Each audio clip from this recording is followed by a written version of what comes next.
Okay. So we're doing Mount Chimney Tabitha today. I have a pretty clean line. I also cooked the Jagged Pass double before I remembered that the level cap increases. So it's actually going to be a lot easier than I thought it was going to be. Yeah. So I have 2 fights cooked. I did them off stream. It was pretty calm. I'm looking at the wrong line. This is Cinescorch, and then Yanmega. Yanmega's a really good Pokemon. I'm kind of amazed at it so far. It's gonna be Kingdra and then Skuntank. Maxie's pretty calm. There's a few like random move bait crit stuff that can happen, but it's pretty damn chill for the most part. I think that this might be a wasted citrus. All the other ones won't be. This is citrus, this is citrus. You get shed shell.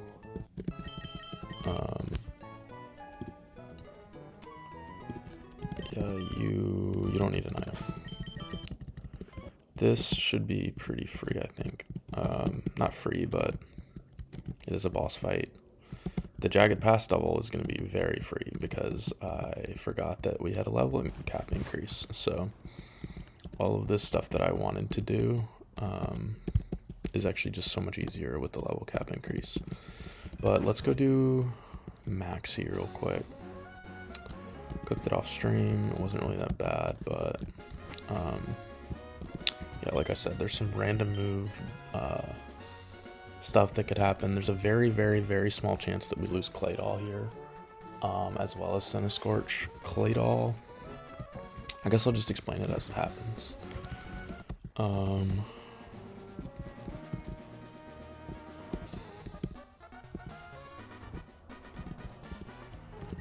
me make sure this is activated. This should be pretty free though.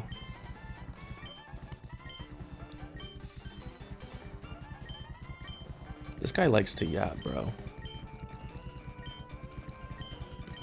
He's lecturing us. Look at all these lines of dialogue.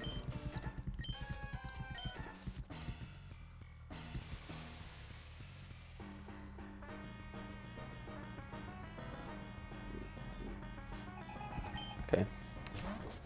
Turn 1. Empoleon is going to flash cannon. We can't scald. Scald would be a mistake because burn could kill it, and we don't want that to happen.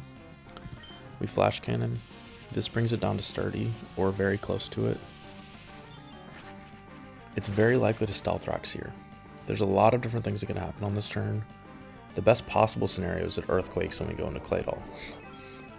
The worst possible scenario is it earthquakes and we go into something that doesn't want to take an earthquake, like maybe this guy. But it's very likely to click stealth rocks here. Yeah, completely fine. On this turn, it is clicking Earthquake, right? So that was like second best scenario where we go into a Pokemon that baits an Earthquake.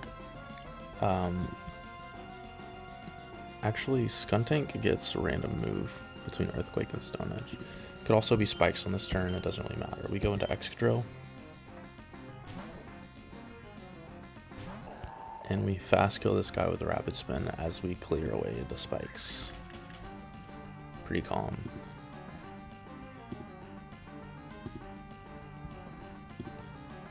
I guess he earthquaked. I wasn't looking. But this kills, and it clears the spikes. Because Excadrill didn't take a Stone Edge, we are always in the clear. This should never be... If we had taken a Stone Edge crit, some rolls of Stone Edge crit would put us into... Aerodactyl range. But this should always be Zarude. And Zarude is clicking close to random move. At this HP, Darkest Lariat doesn't always kill. We really wanted to click Power Whip. Power Whip always kills. Darkest Lariat sometimes kills. It's much more likely to be Darkest Lariat because we didn't take a Stone Edge. If we had taken a Stone Edge, it would be random move. But that did not happen. The odds of Largus Lariat is about 15% at this HP. We want to see Power Whip. If we get Darkest Lariat, then any crits kill Senna Scorch. But it should be Power Whip. Power Whip into Darkest Lariat, crits never kill. So nice. And now we're never dead to crit. And Leech Life kills. And we get all of our health back as long as it doesn't crit. Which doesn't really matter, but it's cool. The citrus was also redundant, but... What's up, bro? I'm doing pretty good. Thanks for joining. I did some fights yesterday on private because I was on the phone. And we got Mount Chimney. We got Jingmo from Mount Chimney. It was pretty crazy. But yeah, I'm doing good. Thanks for asking.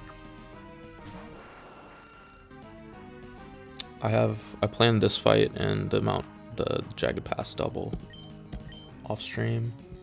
But yeah, we just go into Empoleon here. This should only be dual wing beat. No, it's Stone Edge actually. Sometimes it could be dual wing beat, but it's just Stone Edge. We wall the fuck out of this thing as Empoleon tends to do. And we click Flash Cannon. This doesn't always kill, but we kill with Aqua Jet if it doesn't. The miss is irrelevant, to be honest. The IVs are pretty solid. It's plus attack, and like all of them are above 10, I think. I'll show them after we're done with this. I haven't leveled it yet. I don't know what to do with it, but I'm sure it's good at something. And then we just kill with Aqua Jet if we didn't hit that range. Classic Empoleon stuff. This should always be Komodo for body press. We have a sort of a sus line for this Komodo. It's pretty consistent, I think, but it isn't. Like, there's definitely some fiction that can happen. We're going to go into Yanmega. At 137, actually, I guess this could be bad. Let me think. 137. This actually doesn't guarantee body press. It's pretty likely, but usually we were a little bit lower on Empoleon, I think. We could have pre-damaged, but I felt like the pre-damage wasn't worth it because we could have gotten like double crits and stuff. We definitely could have pre-damaged though, but we'll live. We always take this body press. If it had been Iron Defense, I think that actually would have been better for us. Because with an Iron Defense up, I think that it clicks body press onto Yanmega. So that might have actually been better for us. No, that's fiction. That was true for Masquerain, but not Yanmega. This Iron Defense is irrelevant. Completely irrelevant. We're a special attacker, and now we just two-shot through leftovers with Air Slash. Its highest damage right now is always Dragon Tail. It very rarely clicks Poison Jab on this turn, but we're never dead to crit. Why does it click Body Press? That's pretty strange. I think there's custom Dragon Tail AI, but I don't know exactly what it is. Yeah, we had like all the dupes for Jangmo-O. Like we had pretty much every dupe we could possibly have for it, so it was pretty likely. It was more likely than it usually is, at least. This guy is clicking anything but High Horse or Ground type move. The rest of this fight is free. Komodo was the biggest threat, but it chose not to Dragon Tail, and the Iron Defense just seals the deal on that matchup. So we just Octazooka here. We're Shed Shell, so we can get out of Shadow Tag. We go into here and we click Toxic. We just wait for this thing to die.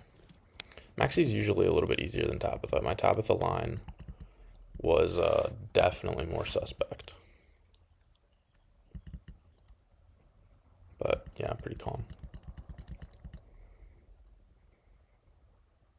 Do I struggle if I'm out of my Encore?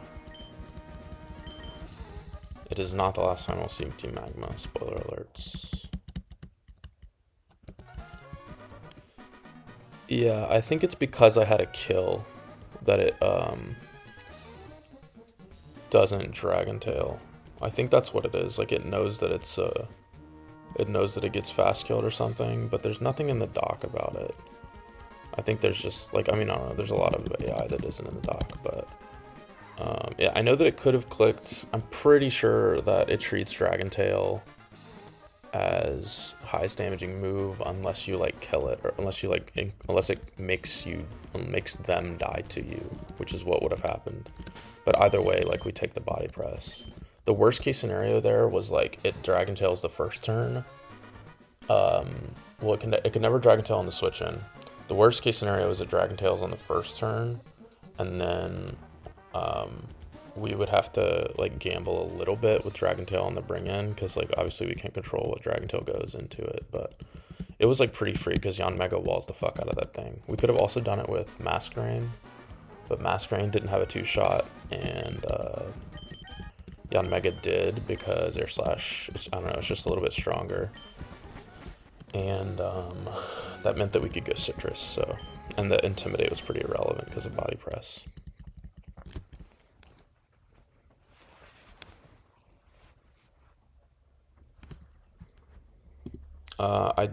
We get a level cap increase. I planned this whole double without remembering that we get a level cap increase. So this should be extremely free. I just need to go over my baits and stuff.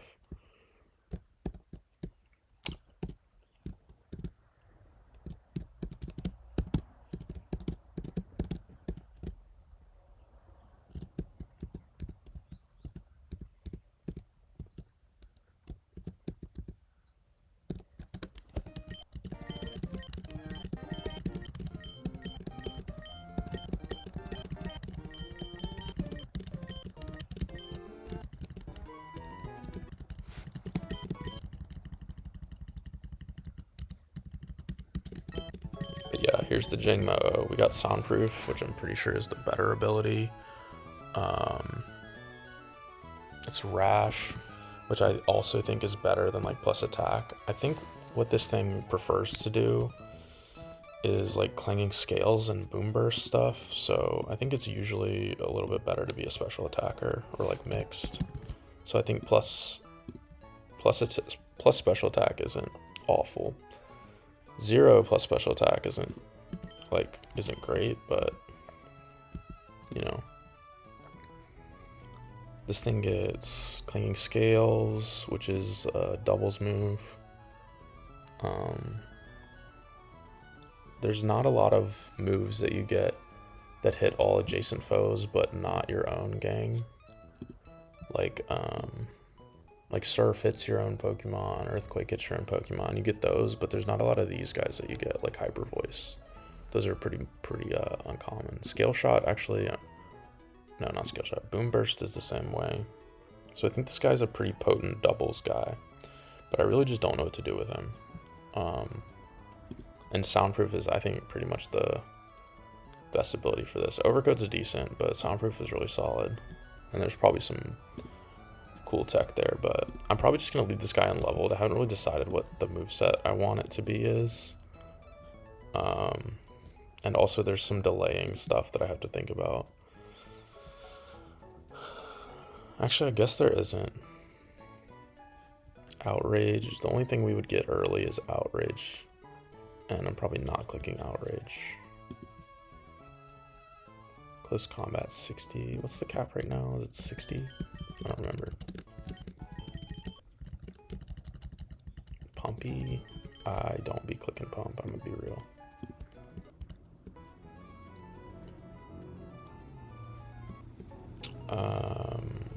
Yeah, I don't click pump. 57, right?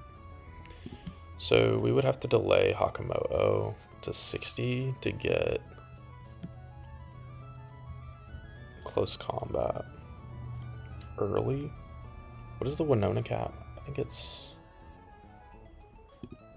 65. Or the Bridge Rival cap, actually. No, it's Winstitute. What is its name?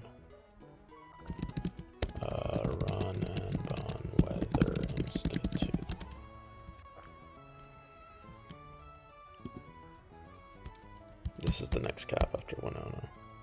65. Okay, so we would get it at the next cap. Barely. No, it's 60 on Hakamo. So yeah, we can delay this guy. I don't really mind delaying this guy.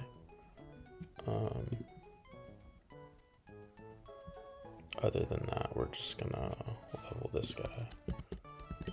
Level our gang.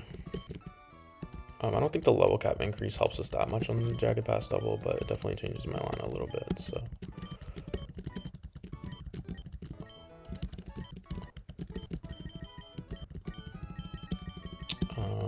You're a detect mon, and you're a detect mon.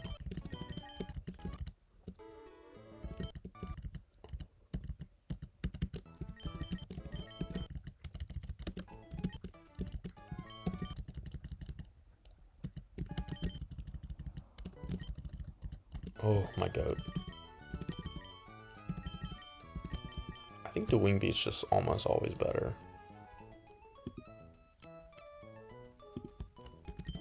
Even though it's like slightly less base power, I don't have to wait a turn. There's a lot of times where the wing beat can just, or fly can just fuck you over. So yeah, I think we do that. Crunch is good coverage. I have already decided that I'm not booming this guy. Or you can't boom on Umpire, so.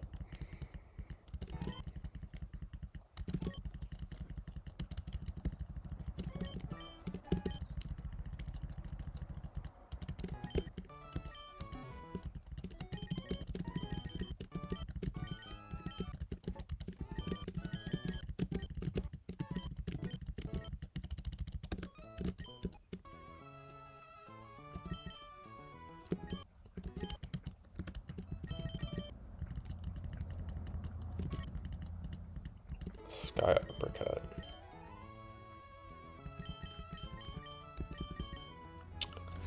I feel like Breloom isn't really bulky enough to be clicking synth. I mean, it kind of is. Like, it's decently bulky. It has, like, good typing.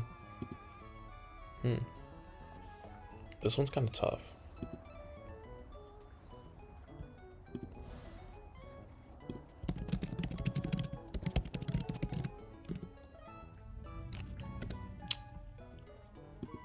I don't know. I don't really have...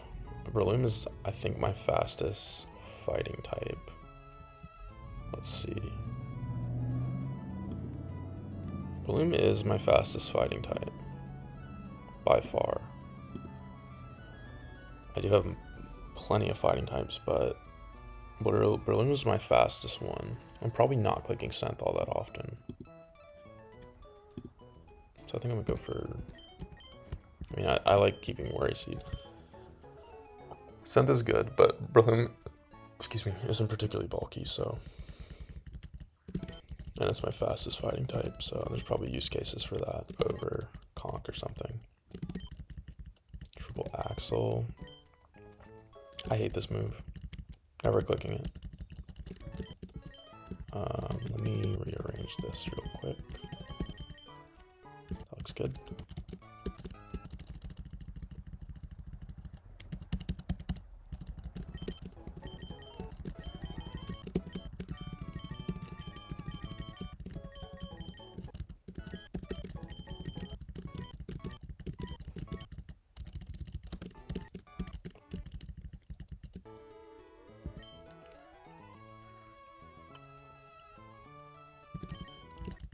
Probably correct. Stone Edge, bro, I hate Stone Edge. What is 85 times 1.2? I don't know. That's pretty solid with wide lens, actually. And Conk is like always gonna be slower. I mean, it's probably better than Scary Face. I don't think I've clicked Scary Face. Superpower? I did not know this thing got superpower. I'm probably not gonna click that.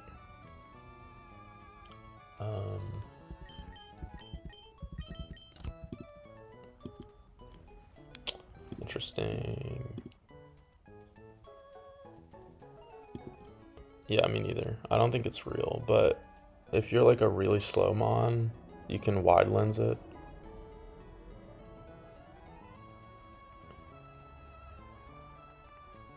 And wide lens makes it 100% accurate, so. And also, I have not clicked scary face on conch, so.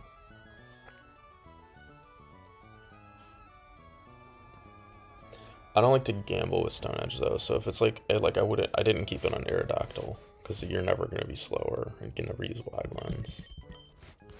I don't know if I'm clicking this, I'm gonna be honest. We have 4 fighting types. There's probably tech here. It's a good move. Like, there's probably stuff that this guy comes in on that the fighting types don't.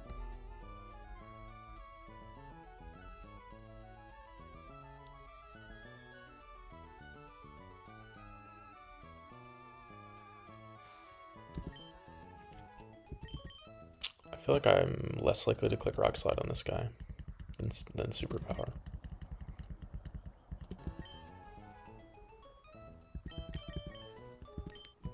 Well, this is just a strict upgrade. Explosion. I think that we actually really need to teach this explosion. It's my only Montpire boomer. Between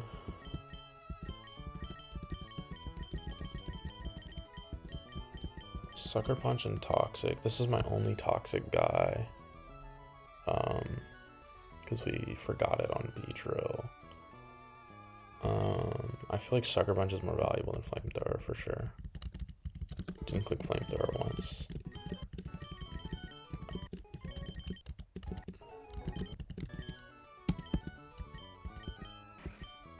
Yeah, these all look good.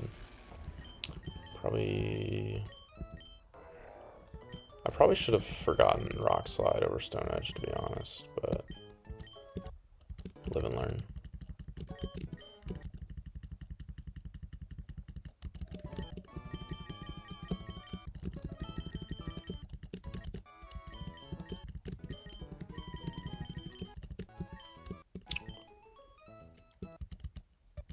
Yeah, I haven't clicked it once. I thought it might have been an interesting coverage move, but yeah, that thing is weak. The only reason I kept it is because mine is modest. So I thought maybe I would be clicking it, but definitely clicking Explosion. Well, I mean, not more often, but more valuably. We're gonna delay these guys. I need to calc this double again with the new cap. Yeah, let me get that up.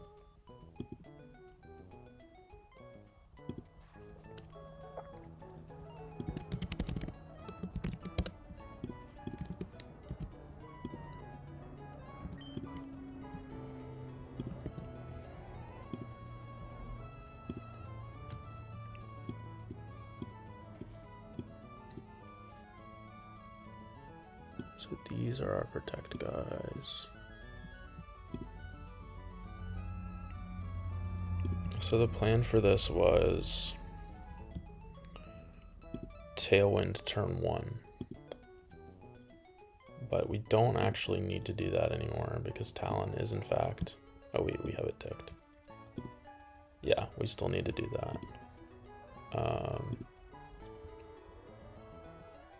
The problem is the Tailwind turns get kind of weird.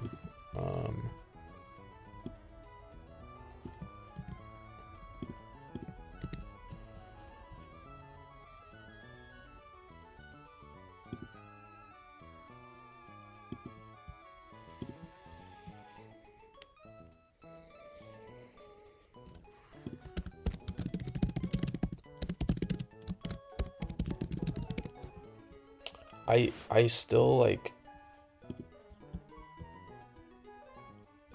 my instinct on this fight is to target the right slot even though there's more, because I want to get rid of Ferrothorn, because like leaving Ferrothorn on the field is kind of difficult because you have to make sure it has fast skills and it's really slow. But I think that I'd actually rather just I think that I'm gonna throw away the line that I had, honestly. Because I think that this guy and like Cloister just kills both of these guys. Oh, you have a kill now. You had a kill earlier too.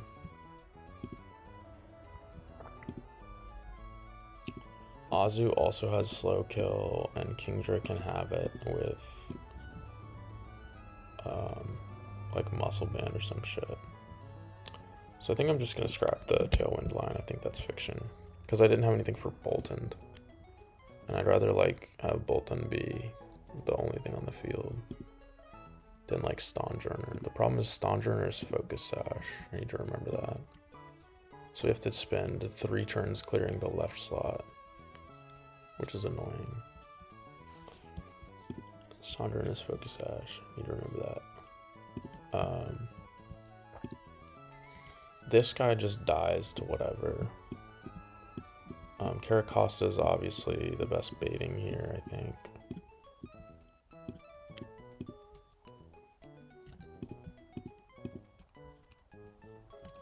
Yeah, it's still, what is it, 72 HP to bait Power Whip, or no,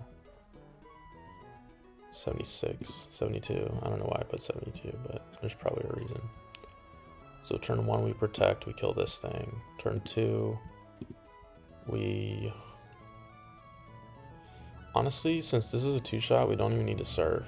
Like we can just Ice Beam again. Ice Beam's 100% accurate, huh? Yeah. So we can just Ice Beam this guy twice. If we're, let's see what happens if we're never Melt Ice. I wonder if we can get away with a fast kill. Ooh, that's perfect, actually. Okay, I like that actually. So turn 1, protect Costa, kill Costa beating.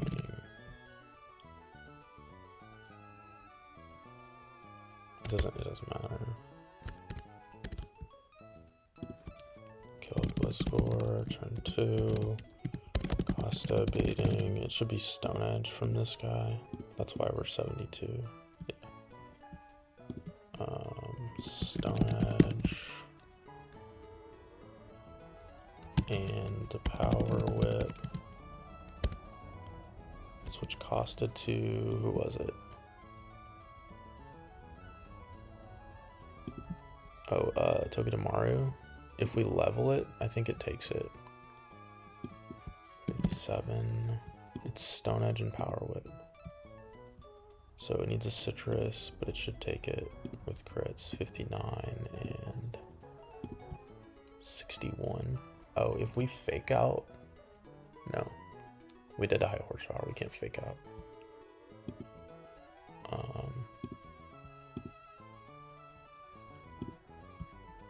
It's, yeah, Togedemaru is not dead to double crits with Citrus. Without Citrus, we would take a Stone Edge. That would put us at 60%. And then like maybe 1 roll of Power Whip crit kills. So some rolls of non-crit and a crit kill, I think.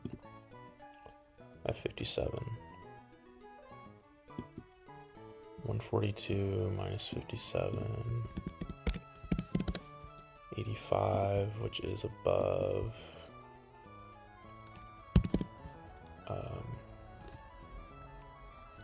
Citrus range. And then some rolls of Power Whip crit kill. Yeah. And then double crit wouldn't kill us. But non-crit crit kills us. Because of the way that Citrus works. Is there anyone else that takes this? I'm pretty sure Aggron does.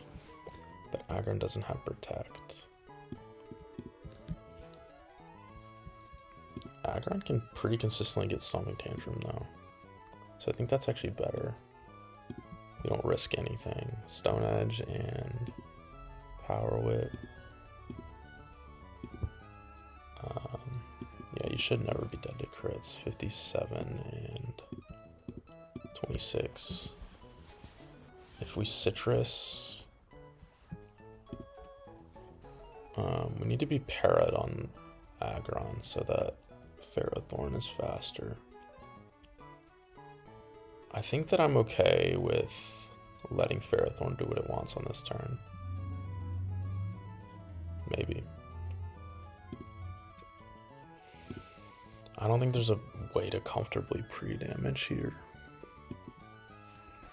Because we're switching it on Power Whip. Switch Costa into Aggron, Ice Beam, Stonjourner. Aggron will take Stone Edge, Power Whip. Max roll crits do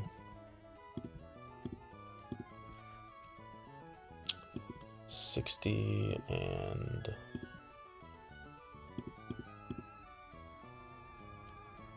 116, so that's 176. Max roll crits 176. Oh, that can't be right. Oh, it was on Stomping Tantrum. Okay, 42 and 60, so 102. 102. Minerals are 24 and 51. That is 75. So if we pre-damage to 103 and we take the minerals, be at 28. That's actually perfect, I think. Yeah, that's perfect. We'll still bait Power Whip only. The only way we get Gyro Ball is if we get double crit. And same thing here. What happens if we go citrus? No, yeah, we can go citrus. 103 gets Power Whip plus Stomping Tantrum. Citrus on the min rolls. Let's see. 103 minus 75 is 28. 157 over 4. 39. 67. Min rolls is 67. Will 67 get Power Whip? No, not consistently. So we don't citrus. Maybe we go Orin. Orin would be kind of funny. 28 plus 10. I can do that math in my head, I promise. Min rolls is 38.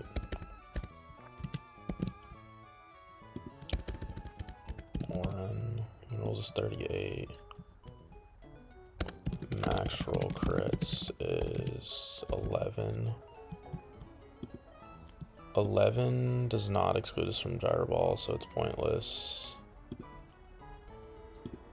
It doesn't exclude us from Rock Slide, so it's pointless. I wouldn't mind if we get Rock Slided, like that's fine. Yeah, I think I'm fine with we accept that risk. Pre-damage 103. It is 103, right? Let me double check that. Power Whip crit, 90, and Stone Edge crit,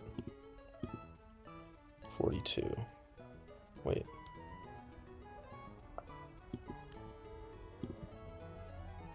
Is it? Oh, it's 60. Why did I say 90?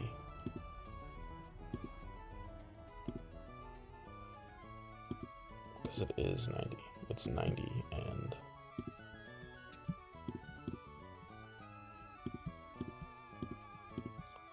and 42. I didn't have crit ticked for Power Whip. 90 and 42 is 132. So it's 133 actually, not 102. Minerals.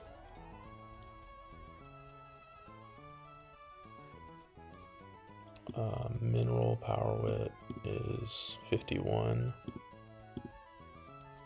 132 minus 51 minus the mineral stone edge. 24. That's not correct.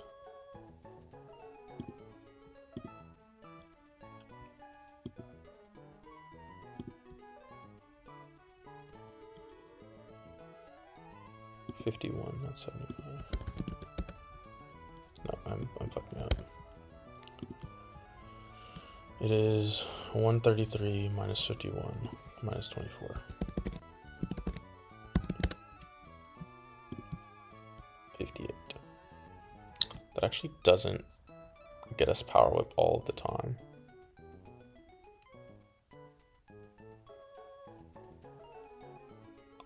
That's annoying.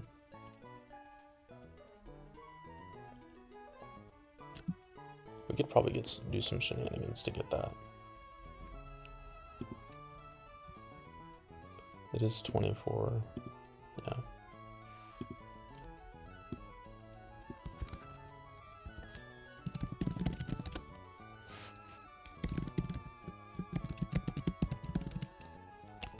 We could go pre-burn probably. What was it?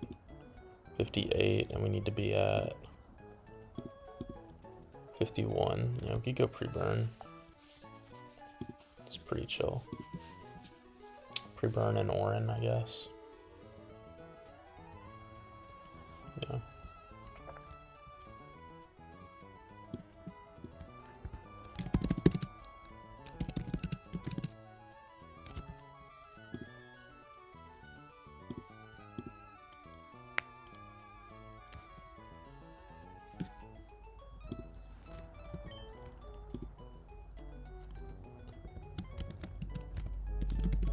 Burn is less than Orin, right? 157 over 16 is 9. So we live on 1 from crits, we get Orin, and we take 9 from burn.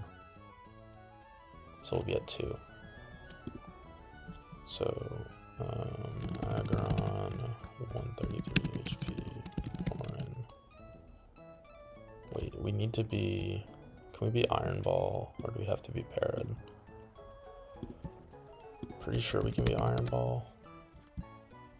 Beautiful. Oh, we can't be Orin and Iron Ball, huh?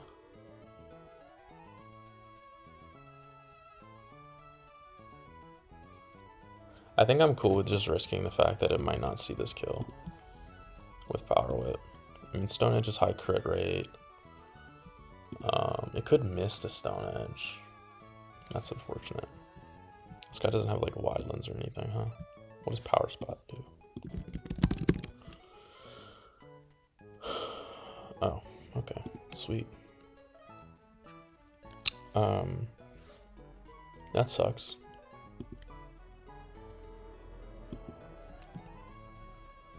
Glad I caught that. It's a little silly.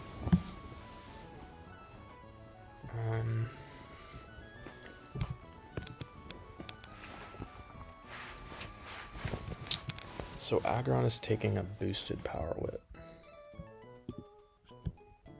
Does this guy have Power Spot like already integrated into its calcs?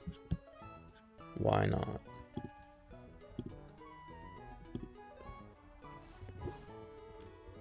Power of the moves. I wonder if, I think it does, right? In the Stonjourner calcs. I'm pretty sure it does.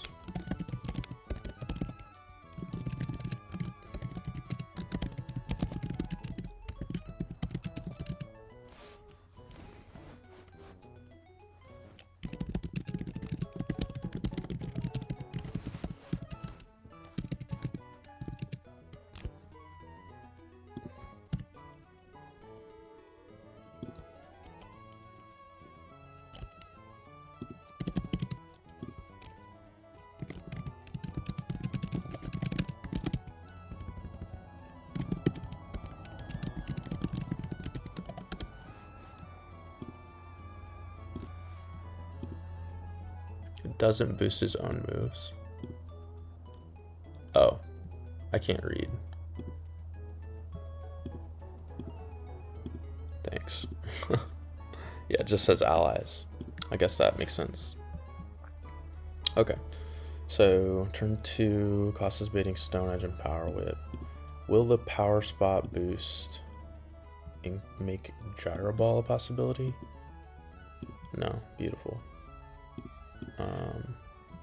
So turn 2, this Pharaoh gets Power Spot. That means that we have to redo this calc.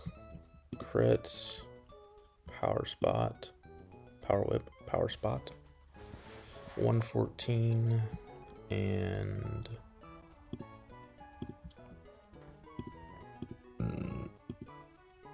36 and 50. Oh, I had Power Spot checked. God damn it.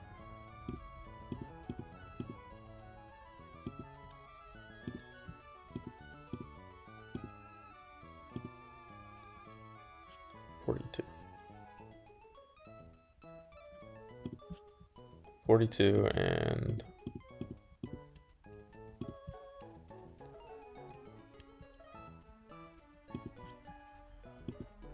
114. 156. Okay. So that is 1 pre-damage. I think that that's actually good for us. It means that I think Pharaoh is more likely to have a kill here. If we get min rolled, let's say Stone Edge misses. Isn't Power Whip inaccurate? Damn, I guess both of these things can miss, and then we're just kind of fucked. That sucks.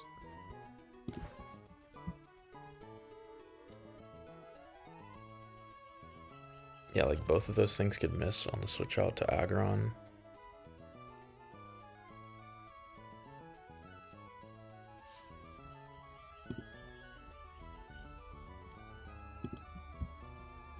We could definitely do Turtonator instead. I don't think we're gonna need him.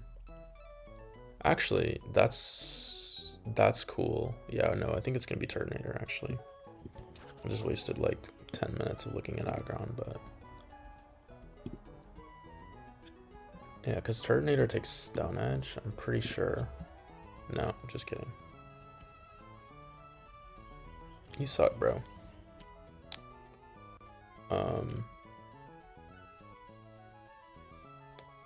I mean, Togedemaru probably does it, but not really. Yeah, goddamn. At 57. And you would need to take... Oh, wait, that was Power Spot ticked. So... 6-9 and... Yeah, no, that absolutely just kills. You know, I'm pretty sure that I didn't even consider Power Spot in my calcs the first time, or in my PB when I did this. So I'm pretty sure that I like almost lost whatever I switched in here, without even knowing it. I remember being like, oh damn, that did a lot of damage, and then just like being like, oh, I guess it max rolled. No, it's gotta be Aggron though. 156. Stomping is a guarantee, I think, yeah. Unless they miss. I think I just have to live with the fact that they can miss. If they miss, we're steering, but if they miss, it's still pretty likely. Wait, Stondrener has fast kill on Cloister? Oh no, we have Power Spot ticked. Okay. And Cloister can't get crit. So even if it decides to go for Cloister, fuck, I don't know. That's risky. This is why I wanted to do the right slot first. Because if either of these moves missing, I think it is the only spot in the game.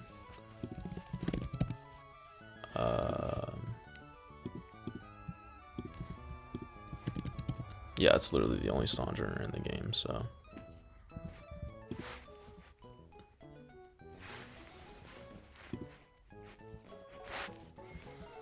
I don't want to rely on these guys hitting their moves. So I think I don't like this line. Because like if they miss, then I can't control what they go for, and then they can just go for double up on Cloister and kill it.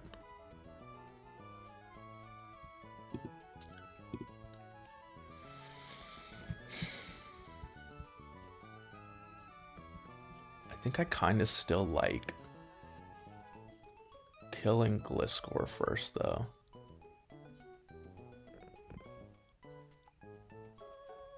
Is there a world where we like get the end game to be like Stonjourner and Dog? I think not.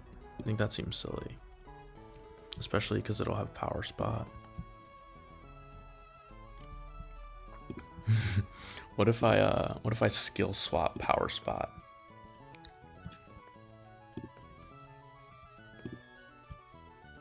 That is deeply silly and also not possible with you on the field.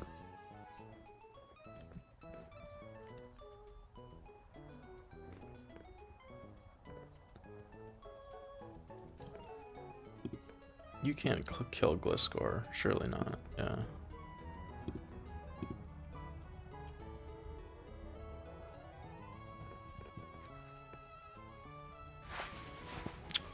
You have to remember if we skill swap, which I'm probably not gonna do, but it seems funny, this guy would be immune to ground.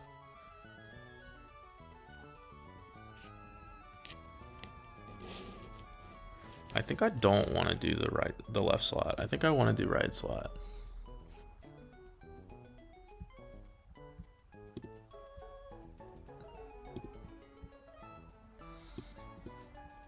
Cause like I just don't have anything if it misses. It would be. I don't think I can do it though. Like I would have to.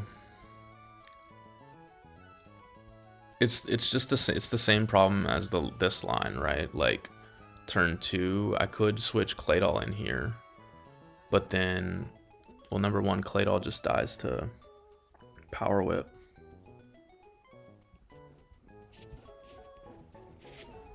I can't switch into something that fast kills this guy. Like this guy just dies to Stone Edge. We wouldn't be able to.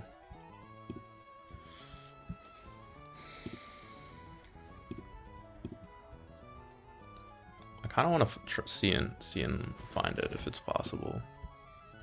It doesn't seem like it's gonna be, because, or it's not. It's definitely possible. It's not safe. And I wouldn't want to go for anything that isn't safe on a double. Like if I just sent this, like if I just wanted them, like if I just assumed that they hit these, then it would be fine. We could do this exact bait, and we could just switch Cloister out on into Claydol, and then assume that Aggron will be baiting moves. But if Aggron isn't baiting moves, like Cloister just fucking dies. Not Cloister, Claydol. Although it does wall the shit out of this thing, but.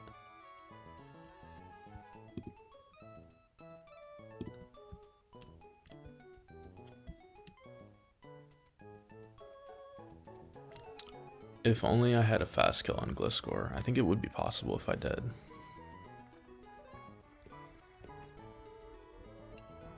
I can't believe Empoleon's not faster, bro. Do better.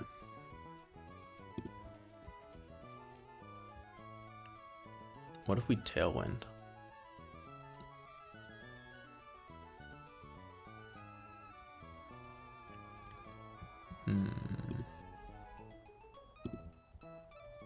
Bro, if I find a riskless line with skill swap, I'm going for it.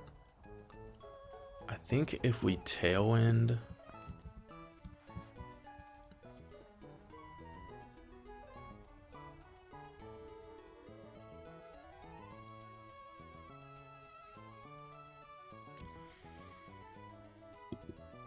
Turn 1 we Tailwind with Talonflame. We switch Caracosta into...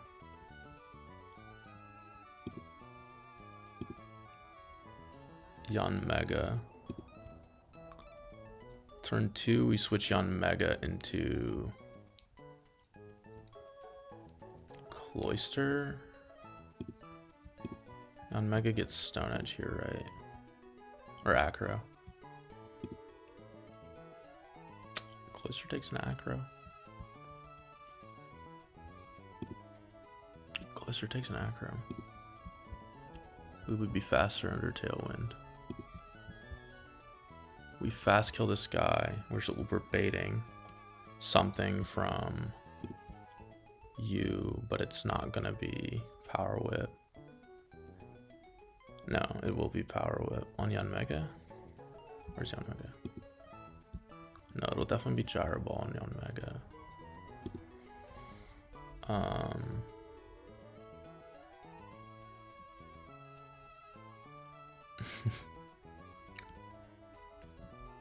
That would be turn 3 of Tailwind, and then it expires, and I won't be able to kill Superior.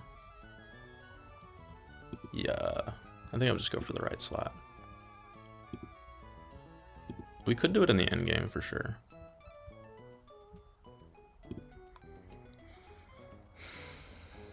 I think the Tailwind line is what I have to do, but I just killed a right slot instead. Because this is fiction. I have to rely on them hitting their moves, and it's 2 85% accurate, or an 85 and a 90. So that's pretty high odds of just them missing and me not baiting properly and just dying. So right, this is the Tailwind line that I cooked. I'm pretty sure this is the safer one. I wanted to look at the killing the left slot first, but the fact that Stauncher is sashed is kind of a pain in the ass. So it's pretty much the same line. We just lead with Talon.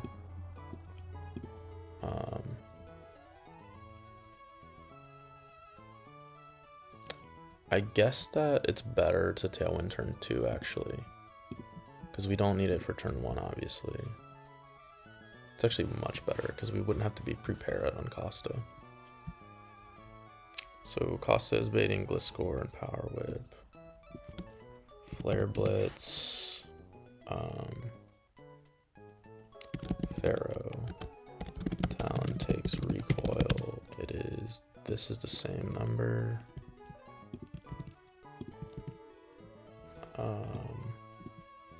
That means that we could protect, because we wouldn't have to be, because if we Tailwind on this turn, we would have to be Iron or like Parad on Caracosta. So we don't Tailwind on that turn. We go into Gliscor. Sorry, we protect, and then turn 2 we switch. Who are we going into? Yan Mega. Yeah, Yan Mega is gonna take nothing because we're killing. No, just kidding. This is the turn where we Tailwind. Tailwind. Costa's baiting.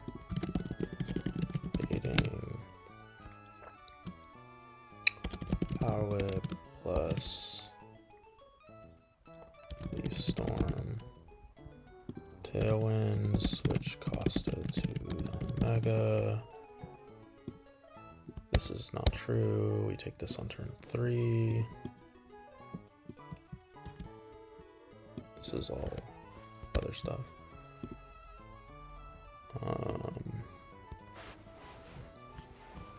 On Mega needs to take. Wait, no, it's not Power Whip, it's High Horsepower. Right? Yeah. So Yan Mega takes Leaf Storm. Mega just needs to take a Leaf Storm and bait Acro, which it always does. Like, I don't even have to pre-damage. Except we do need to be... No, we don't. If we were faster, we would need to be like Iron Ball or something, but...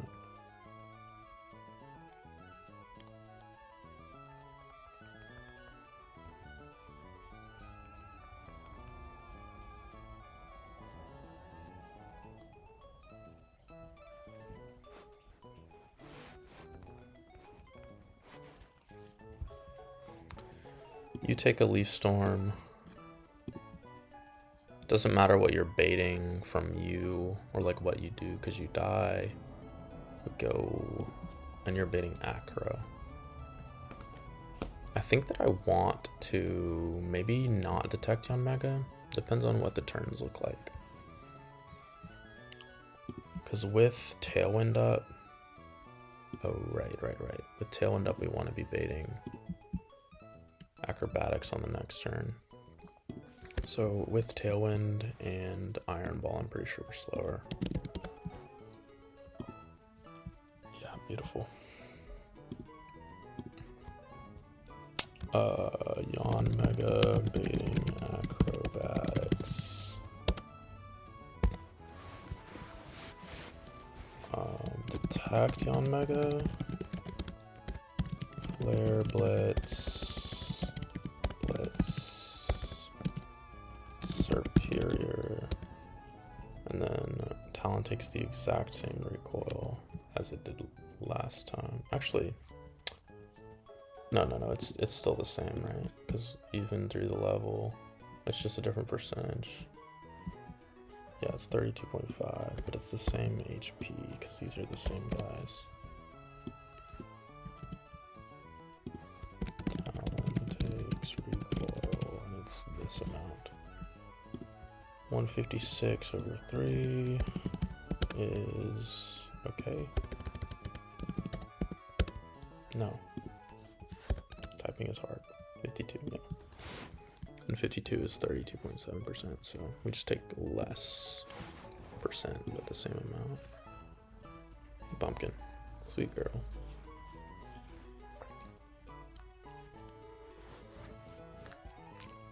If Yanmega is on the field in Tailwind with Iron Ball, you definitely underspeed. You will have a fast kill with Thunderfang and Acrobatics. The real problem here is that I don't really have a switch in here on this turn, which is why I'm considering not detecting on this turn, and we go straight into something that gets a better bait from you. Acrobat, I was assuming that Acro would be a 2-shot on Talon, but it won't be. Can we take the recoil here? I don't think we can.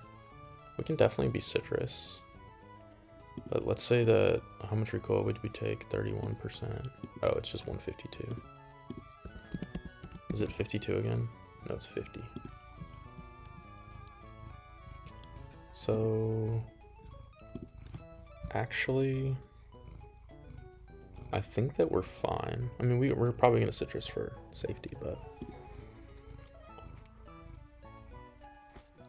Acrobatics.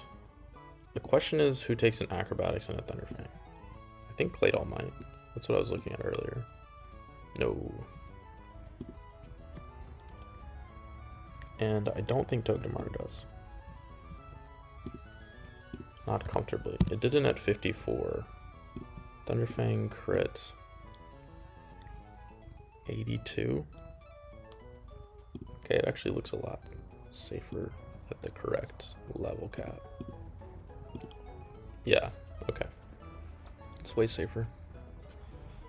I was like, the main thing that should include me in that I didn't have the level cap correctly is that Togedemaru was taking like a lot of damage from Acro, and I was like, that doesn't seem right. You don't have a slow kill? You do. So Tog needs to be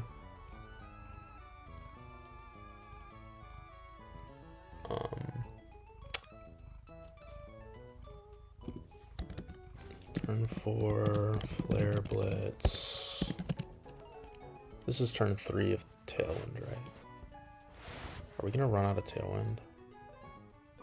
Oh, that's annoying. No, wait. Turn 1, turn 2, turn 3.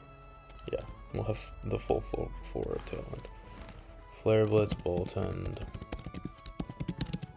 And we... I don't remember.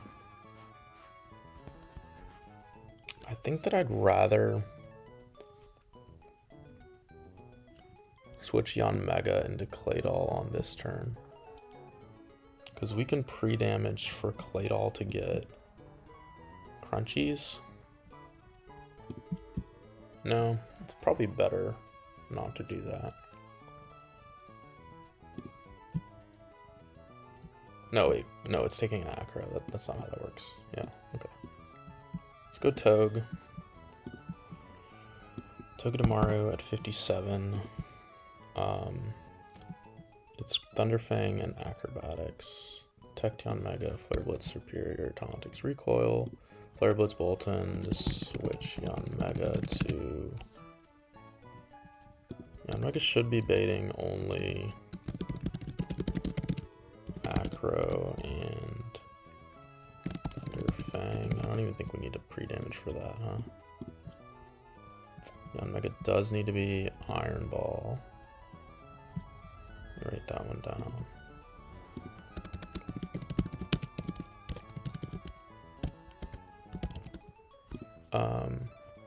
Bait. Fuck. We can't be... Okay, so we can't be Iron Ball on 2 guys, unfortunately.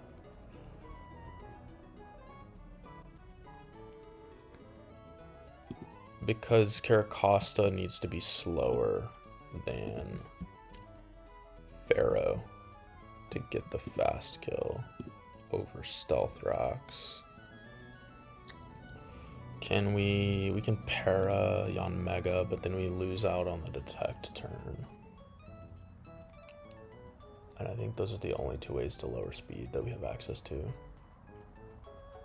So we will have to switch Togedemaru on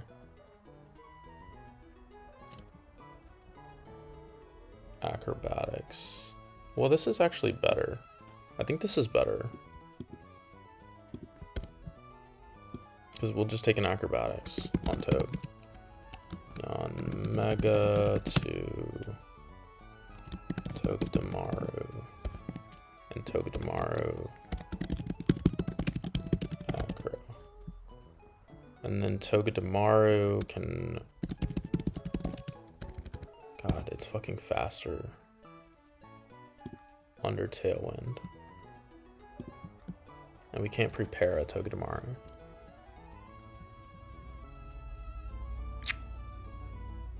Is there someone who's slower under Tailwind? I mean, there's plenty of them.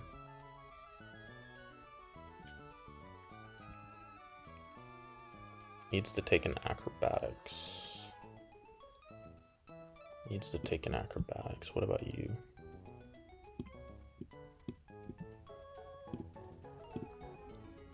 You're not slower than Gliscor. You can take an Acrobatics.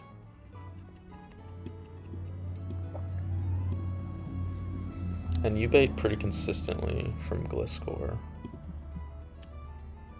Not from you. But we can pre-damage.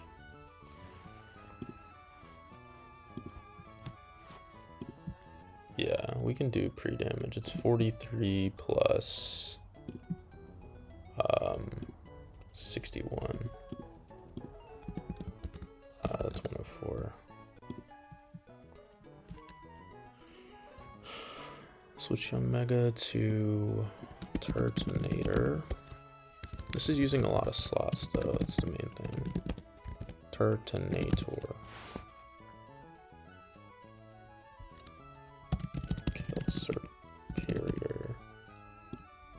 Turt takes an Acro. Turt can't protect. Wait, what about Obstagoon? I forgot about him. Do you take an Acrobatics? Oh, you're not slower.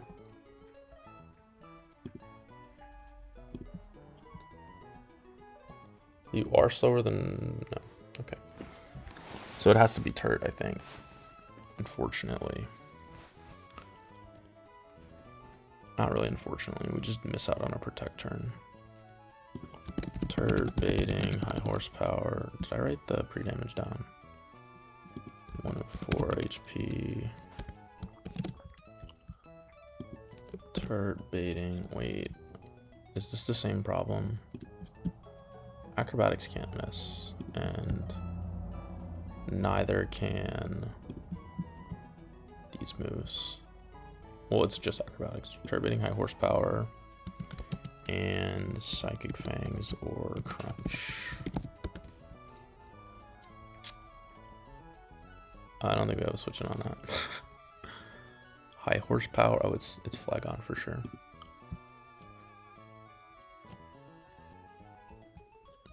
High horsepower is nothing. The most we ever take here is a Psychic Fangs or a Crunch. And you know what? We could kill Boltund with Flygon, and then we could use that turn to reposition Talon, because this guy will have a slow kill. Ooh, that's good. Switch Turt to Flygon. Wait, no, we wouldn't be able to do that, because this is turn 1 of Tailwind, turn 2 of Tailwind, turn 3. Wait, we would. Switch Turt to Flygon.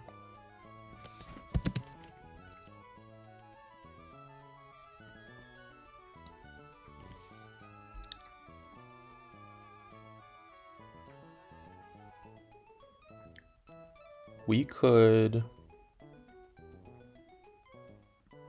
use this to reposition early because Flygon's killing you.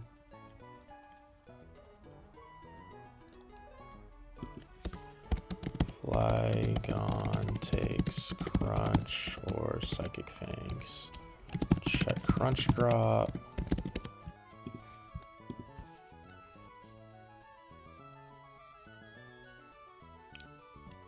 We could use this turn to move Talonflame to a different bait slot for Gliscor. Right? Same thing, we just go into Caracosta. Yeah, okay. I don't think the Crunch drop is gonna matter. Switch Turt to Flygon. Switch Talon to Caracosta. Or do we want? No. This is correct. Because we're in Tailwind, and the only thing that's slower is Turtonator, this should be going for the fast kills. Yeah. You should be going for the fast kills. It's high horsepower. And Psychic Fangs Crunch, we go into you. We take Psychic Fangs Crunch, doesn't matter. It's never Snarl. I think if we get Giga Max rolled, it might be Snarl. Actually, I think we want to be Orin or maybe Citrus to exclude Snarl. Yeah, we can do that. Citrus. Make sure it doesn't Snarl. I mean, it's not really a big deal if it Snarls. We would just take it on Caracosta. Which Turt to Flygon, Talon to Caracosta. Flygon always takes this. Caracosta shouldn't take any damage on this turn. Turn 6. Ooh, maybe we just stay in with Talonflame for a turn. I think that might be it. Because that gives Gliscor a slow kill. No. On Talon. This is turn 5. Turn 4 of Tailwind. 4 turns, yeah.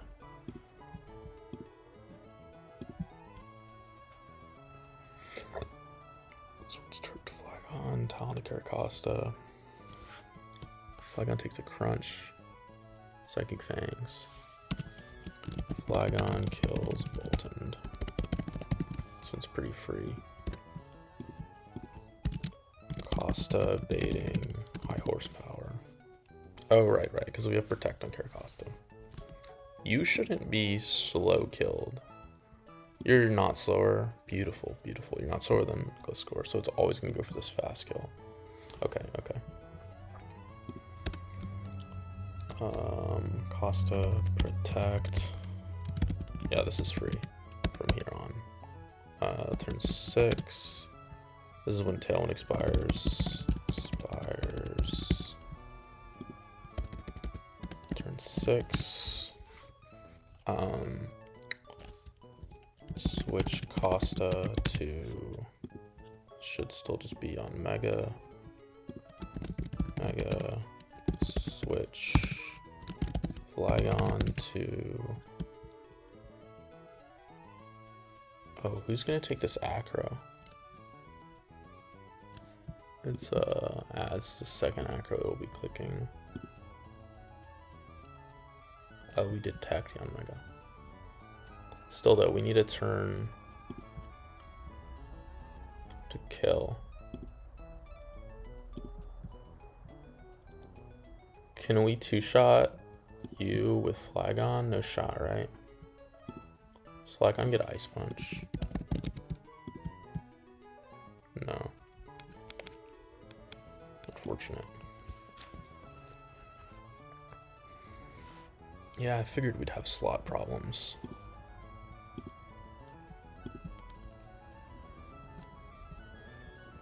Custody on Mega. Switch Flygon to Cloister. What if we get another Tailwind off? That would be silly, right?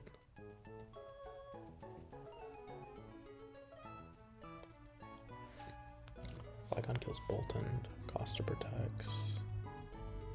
Tailwind expires. Which Costa on Mega. Man, if only Flygon had a kill on this Gliscor.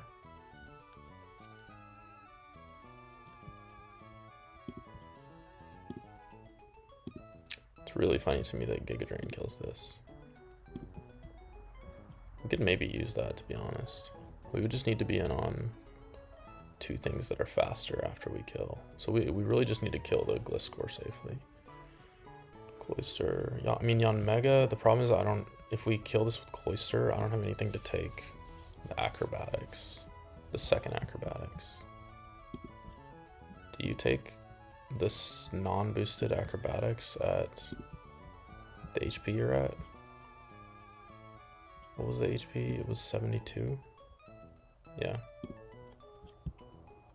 You totally do, huh? Sweet. Yeah, we'll do that. Custody on Mega. On Mega takes Leaf Storm. Oh, this is not where we're at. I got a Cloister. Turn 7. Oh, wait, dude, we don't even need anything to take the acrobatics. We're just killing it on this turn. Yeah, what am I talking about? Ice Beam. I thought we... Yeah, I forgot Yon Mega had Detect. That's what it was. Ice Beam, Cloister... Detect Yon Mega, turn 7.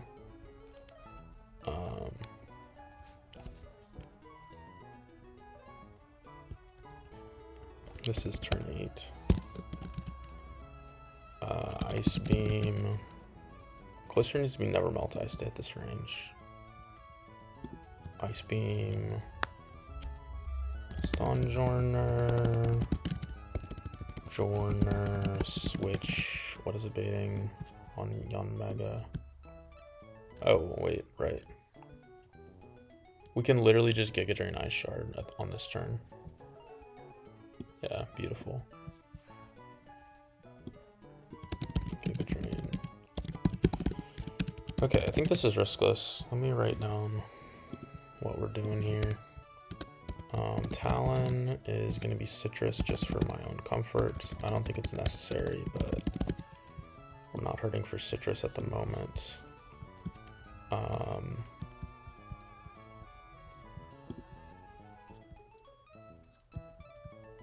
Gliscor horsepower. Caracosta is at 72 HP. It doesn't need to be Iron Ball because we're not Tailwinding turn 1. So you can be not Iron Ball. You can just get fast killed. Oh, you do have to be Iron Ball. Why did I think you didn't have to be an Iron Ball?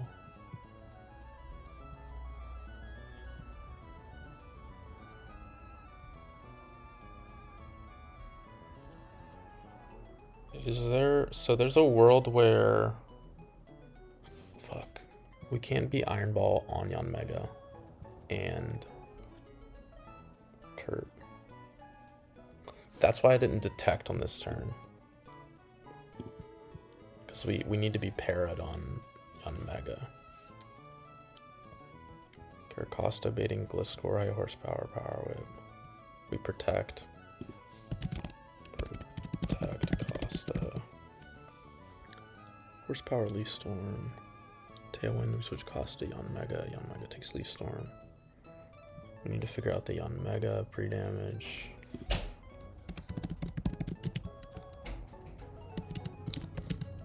HP. Paralyzed. Yanmega to Terminator. We kill Superior. What up? That was all I got. Yeah, word.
So Yanmega needs to be prepared, so we can't detect on this turn.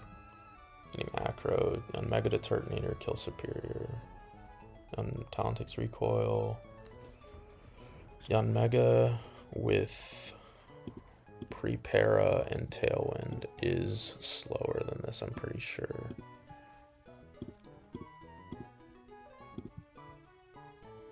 Yes, beautiful. Turt takes recoil. Talon takes recoil, Turt takes an acro. We need to figure out... Oh, we already have it written down. Turtonator. Well, you actually... Yanmega doesn't need to be prepared, but 104 Turtonator. Turtonator will take a Leaf Storm. No, an acro. And bait high horsepower and Psychic Fangs. Yeah. And you'd take an acro, like, pretty damn well. 61. 104 minus 61. 43. What did I say I wanted to be citrus for? It was... I don't know why, actually. Oh, it was because... At 43 HP...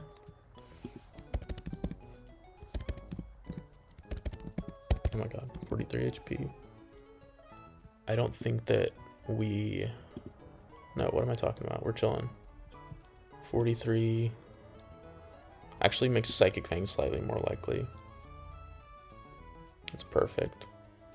So we don't need to be citrus on Turt. We switch Turt to Flygon. We ditch Talon to Caracosta. Flygon does need to be soft sand, but it always takes these moves perfectly fine. So yeah, Flygon, soft sand. That'll be turn 3 of Tailwind. On turn 4 of Tailwind, we kill Boltund. Costa protects.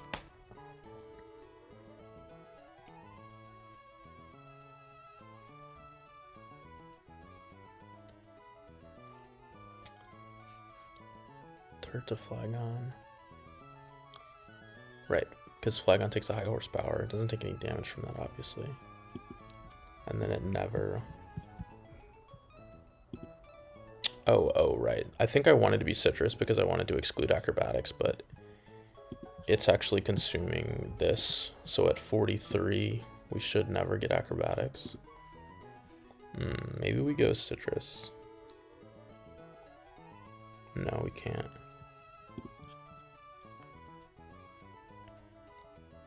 I think I just gamble on the fact that...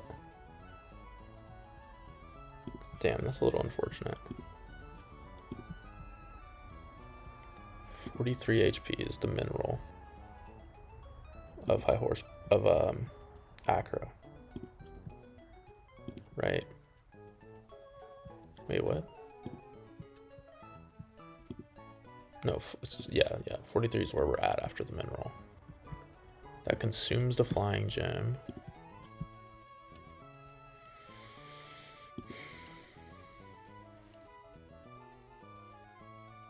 What are we switching in Turtonate? Flygon? I mean, Flygon doesn't really take that much from Acro, but... Is there anything else? Oh yeah, you have Boom, of course. Faster under Tailwind and Okos. That's so unfortunate, because it's just random move. Like, we'll be at 43 or lower. Like, that's the mineral. But we... Oh, it doesn't matter what we bait from Boltund. Right? Talon to Care. No, it does matter. We have to bait something. Because we're double switching. Terminator to Flygon. Switch Talon to Caracosta. Fuck.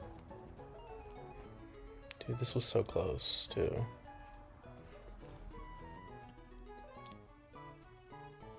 Talon to Cara. We could potentially use Talon as the bait slot with Boltund, because it'll be dead to Psychic Fangs or Thunder Fang, but it's a slow kill. If we don't give this guy a kill on Turtonator, then it'll be going for the slow kill on Talonflame.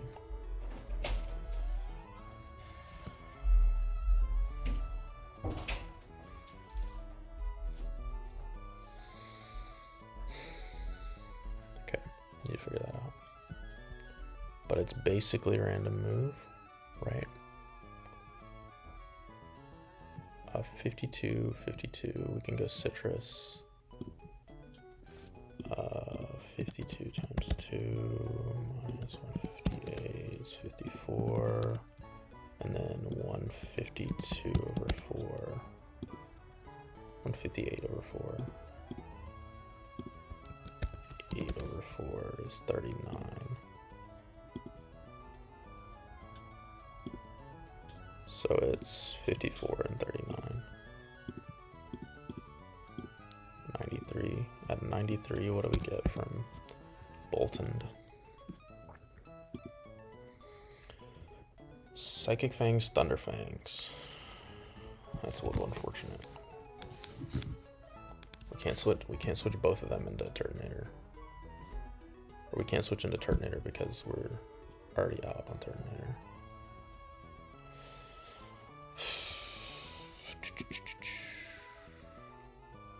Yeah, I know. It's kind of annoying.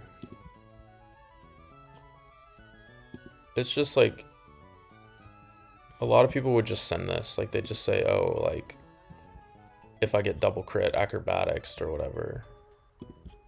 Because, like, the only way that we lose this... Because we can't go citrus on Flagon because we have to hit this range. It's a good range. But, like, we have to go, like, soft sand. And, like, the only way we lose this is if they double crit. Or, I guess, like, non-crit into crit. So, a lot of people would send this. But, like, I don't know.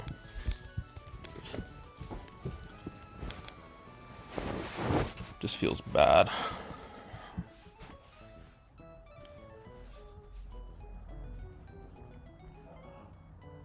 You know, I just thought about the fact that we could go Togue on... We can't prepare a Togedemaru. And Togedemaru is not slower. Yeah, that's why we couldn't do Togue. Because it's not slower under Tailwind. Well, I guess if we're going down the Talonflame slow kill, then it doesn't need to be slower, right? And Gliscor also has a slow kill, or it won't, because we'll be at 93. Fuck.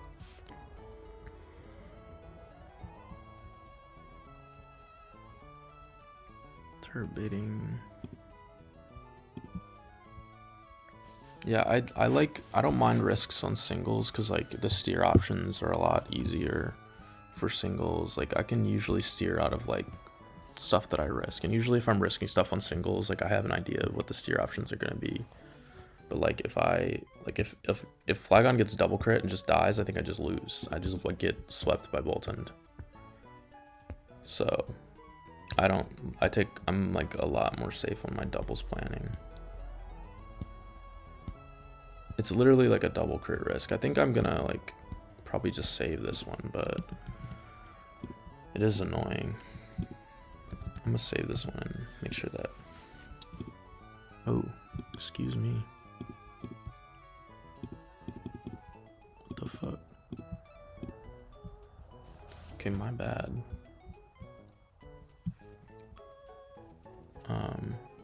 Yeah, I might just send this if I don't find anything in like the next like 10 or 15 minutes, but oh my god, there we go.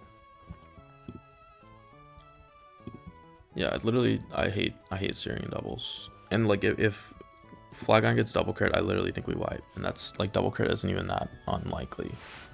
Like it's 1 in 256, and there's more than 256 fights in the game, so I don't want to be this one, you know. I think I want to look at the situation where we go Togedemaru on the Acro, because we're killing on this turn.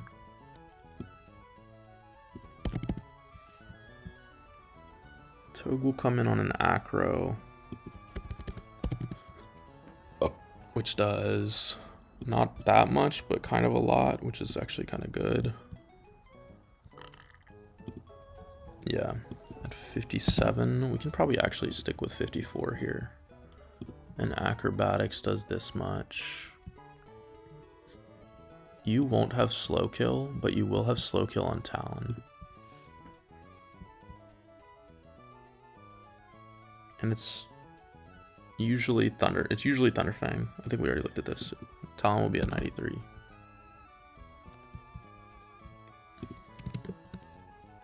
HP left.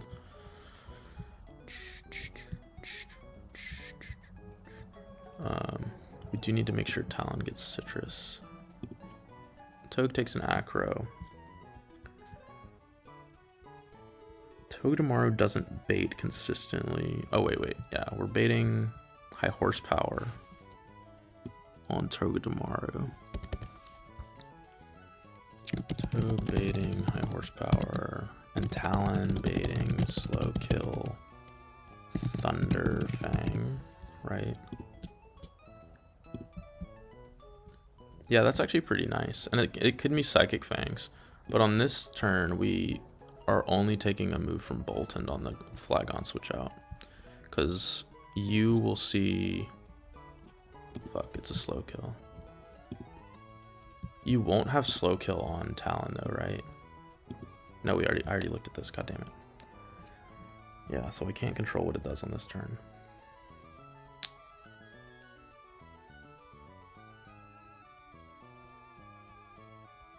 Who am I switching into on Talon?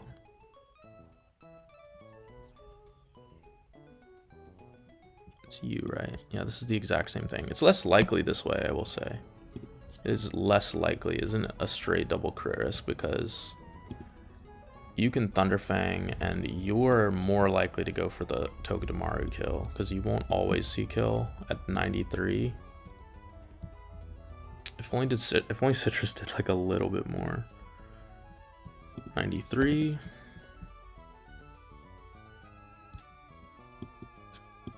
Yeah, you won't always see a kill. It's pretty unlikely. I think I'm more comfortable sending this. I think the end game works out the same, right? We switch. Wait, this is completely different actually. What am I talking about? No, this is the same thing.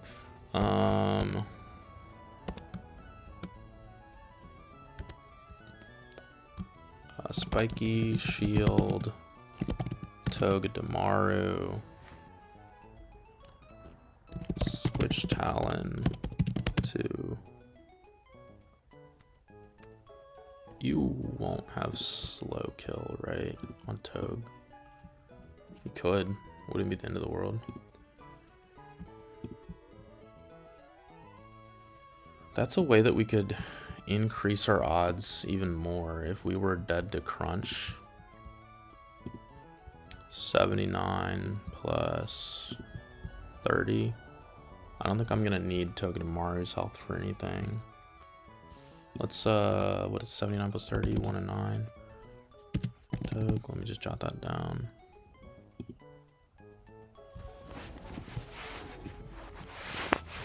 Horsepower crunch. So that's like a 1 in 4, basically, assuming that Gliscor sees the acro kill.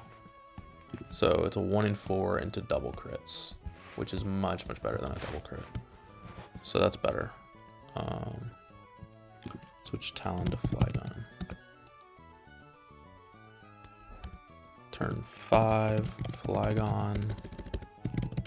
Fast kills. You won't have a slow kill on Flygon. I guess you fucking might.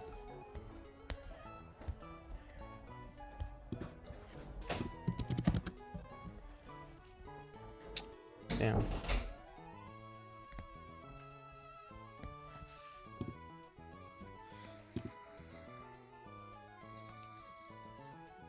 If Flygon takes a non-crit acrobatics and a psychic fangs,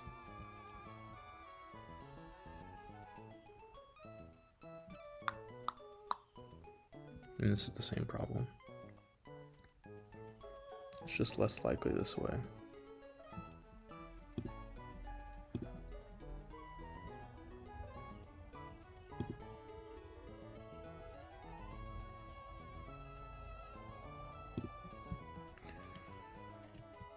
I don't think there's a world where we get Talon or Flygon in completely cleanly, unfortunately. Because Talon will be dead to acrobatics occasionally, which means that Gliscor has its choice of slow kill. And then if we get acrobatics double crit, I guess the problem is that the next turn Gliscor could feasibly have a slow kill on, like, on here. Even if we take non-crits, like if we take non-crit Psychic Fangs acrobatics, you will have a slow kill. And you can go for that slow kill over the Togedemaru kill. Oh, you can't because Tailwind will expire. Okay, I think I'm fine risking that.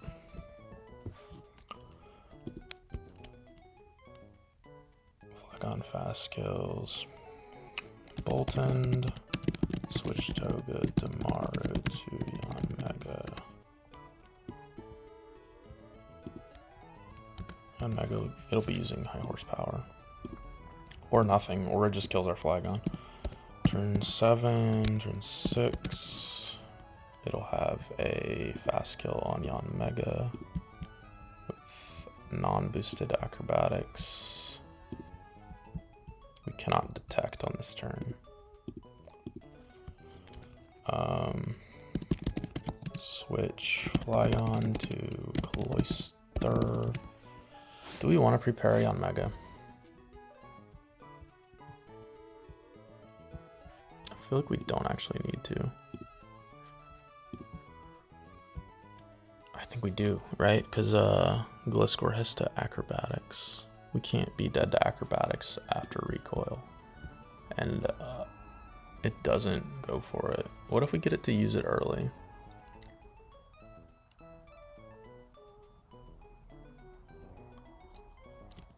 I don't know. Horsepower, power whip, Pharaoh, flare blitzes, we protect our cost of Tauntix recoil. This recoil puts us in acrobatic range.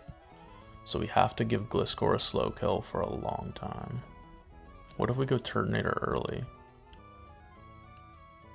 Isn't that what the original line was? We said Turtonator here because it's slower. What was the problem with that?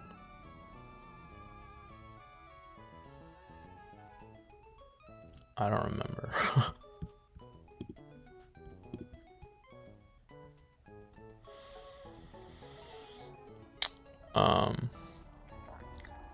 Oh, we don't take a high horsepower, of course. Wait, yeah, we do. What am I talking about? I don't think I looked at this, actually. Let's say we switch Costa to Turtonator. Doesn't matter what Superior sees. Turt takes Leaf Storm plus high horsepower, which it does take. Which I guess I thought that it wouldn't do that. But it should do that pretty easily. And we want to give it a fast kill afterwards. There's overlapping ranges here, which sucks, but I'm more comfortable risking that, I think. Am I?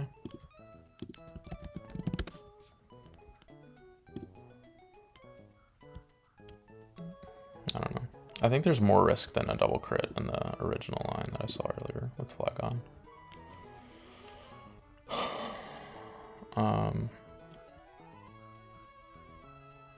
We don't have this just dies to acrobatics if it clicks it, huh? What if we go into here? No, you die crit. Dude, the fact that this has overlap sucks so bad.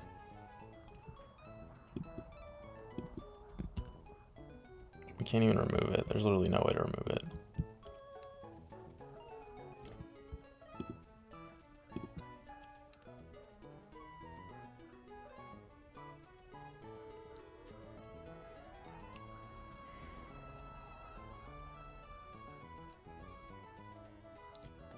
I don't even know if this is the right line. Like, I might be just tunnel visioning.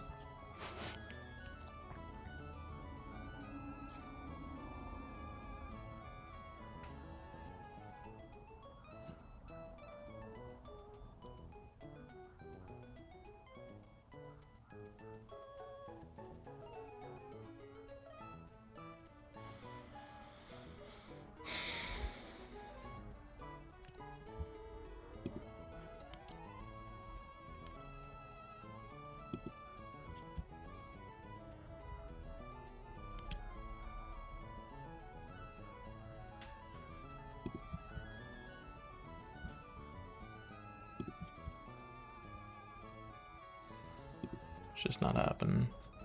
I'm looking at left slot again.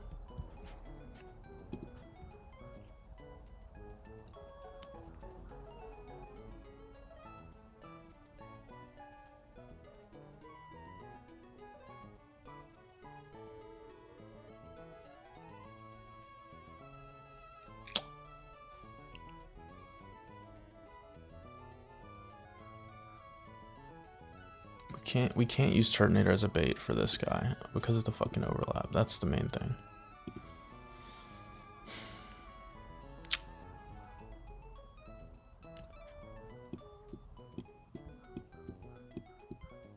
Okay, I just thought of something. Okay, I think I might have tunnel visioned into Caracosta. Togedemaru, fake out Gliscor. Flare Blitz Pharaoh. That kills it. Talon takes recoil. Turn 2. Togedemaru is baiting slow kill. If we're Iron Ball. Right.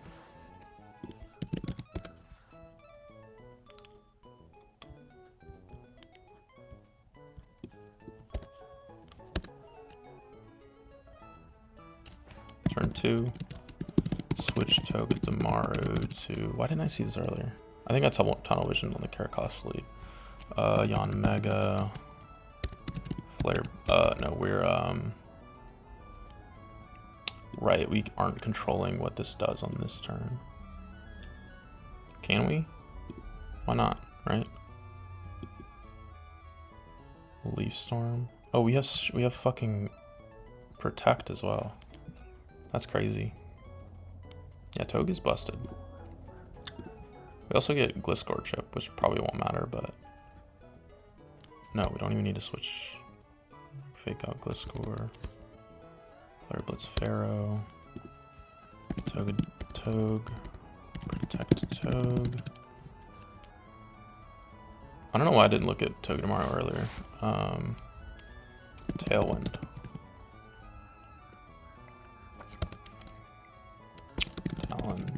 Talon does not take recall on this turn. Turn 3.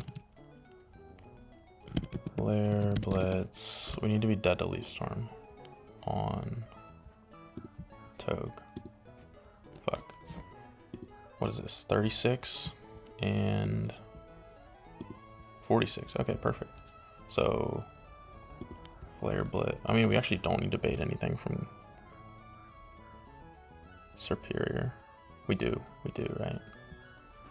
I mean, it doesn't even matter if it goes for Leaf Storm on here, but we probably want to anyway. What's Toge's HP? Togue, what was it? 40... 22? No. 46. 46 HP. Talon. And 46 does exclude these.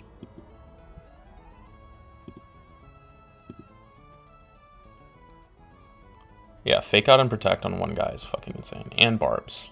Like, it's crazy. I haven't had him on any of my good runs either, which is why I didn't even look at him initially, even though this is probably going to be the line that works.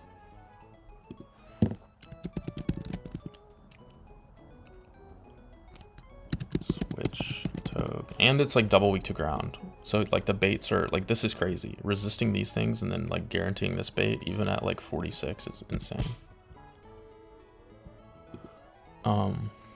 We need to switch in on... Jesus, man. This is going to be so free now, actually. Okay, well, the pieces are coming together, so that's nice. Turn. Yeah, this is actually so free, actually. Flygon.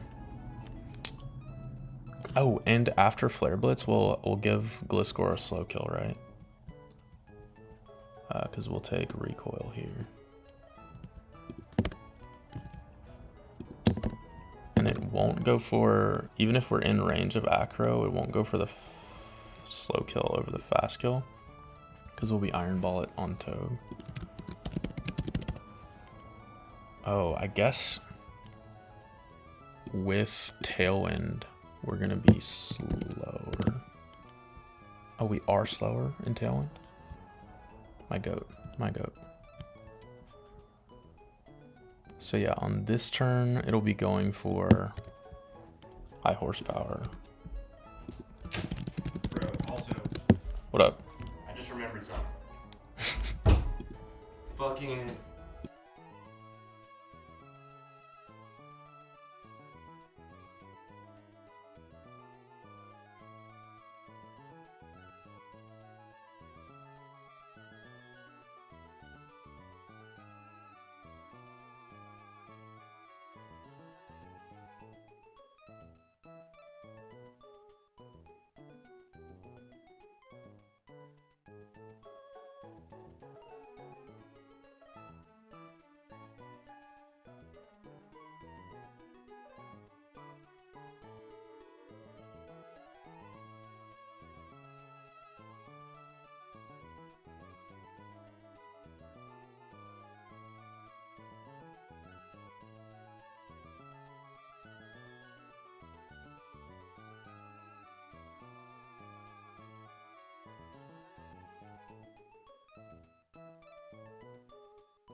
Oh, thank you for letting me know. I forgot. Yeah, I think this line is free actually. This is definitely what it's gonna be.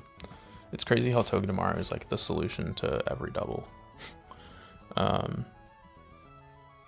Thank you for letting me know. I definitely have done that where I just like forget to unmute myself for forever.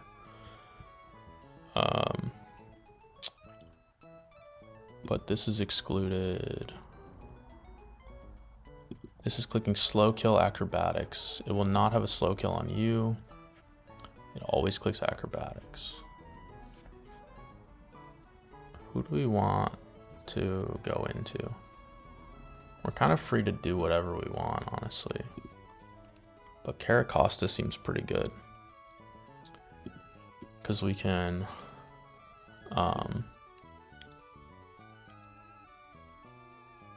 come in on an acro, bait high horsepower.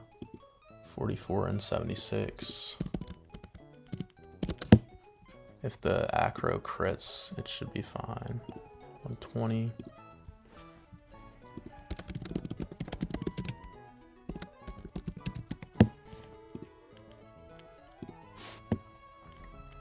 And then Costa will be baiting. That's when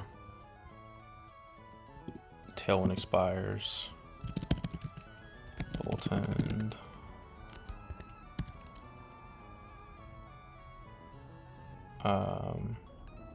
Talon baiting acro.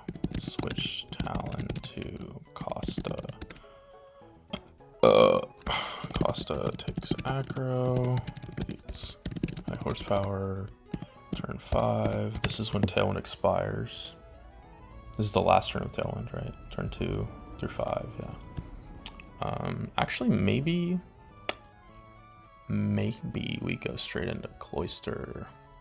That's actually what I want to do. Straight into Cloister. On the acro. Cloister. Costa takes acro, baits high horsepower. It's beautiful. Beautiful. Thank you, Togedemaru. My goat. Yeah, we're done now. We switch Flygon to, well, we fast kill Gliscor because this is the last turn of Tailwind. Switch Flygon to Yanmega, and then out of Tailwind, Yanmega, Ice Shard, and Giga Drain kills. Beautiful. That's it. We're done. We don't even need any item on Cloister or Yanmega.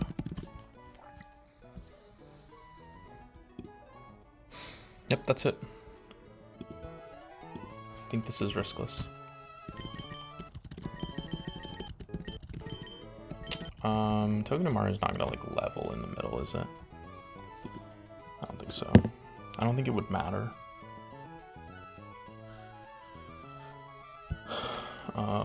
Where's Flygon?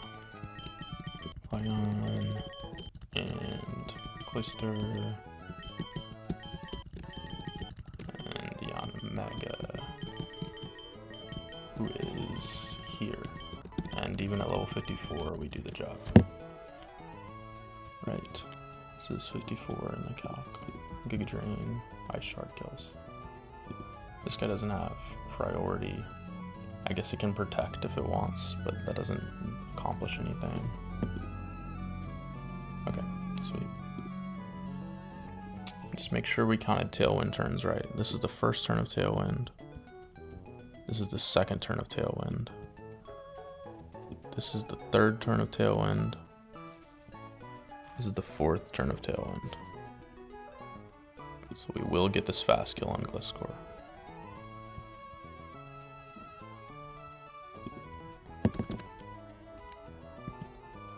Okay, sweet. Should be it. We do have to pre-damage Togedemaru, which sucks. I wish I had that script, but I don't know where it is. Let me get a EU action going. You're not dead to flame charge from Salazzle.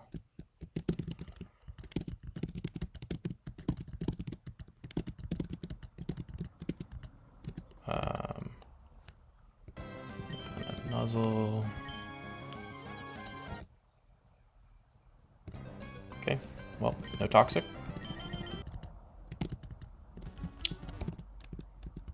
Let's attempt one.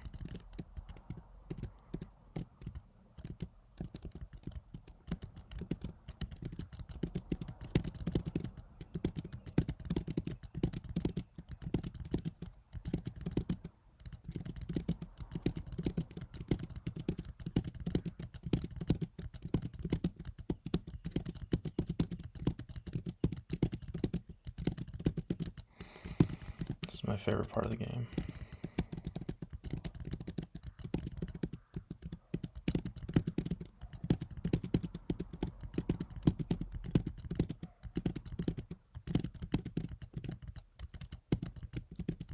I don't think the barb ship is going to end up mattering.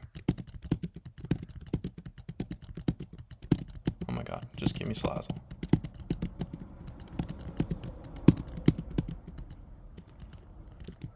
What do we need to be at? 43? 46. Yeah, I'm not gonna try and... Maybe we can go somewhere else. I'm gonna like go to like a weaker spot and maybe like let them smack me a little bit. Okay, this could work. Okay, good try. Okay, good try. Okay, this is not gonna work.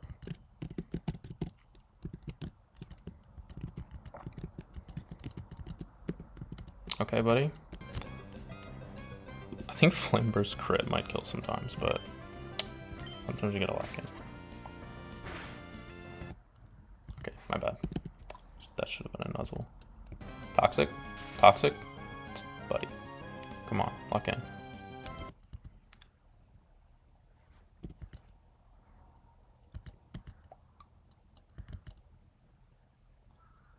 Fuck. Thank you, Jesus Christ.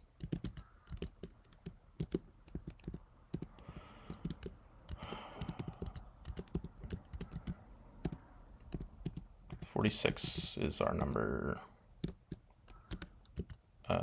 46.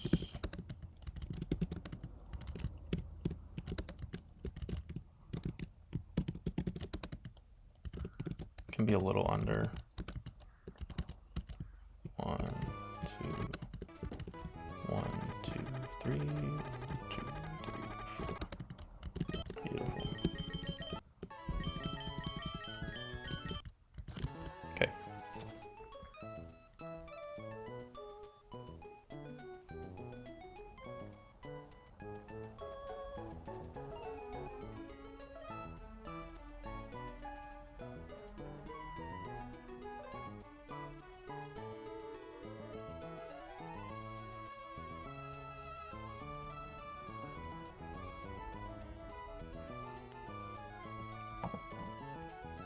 Thank you. Yeah, thank you.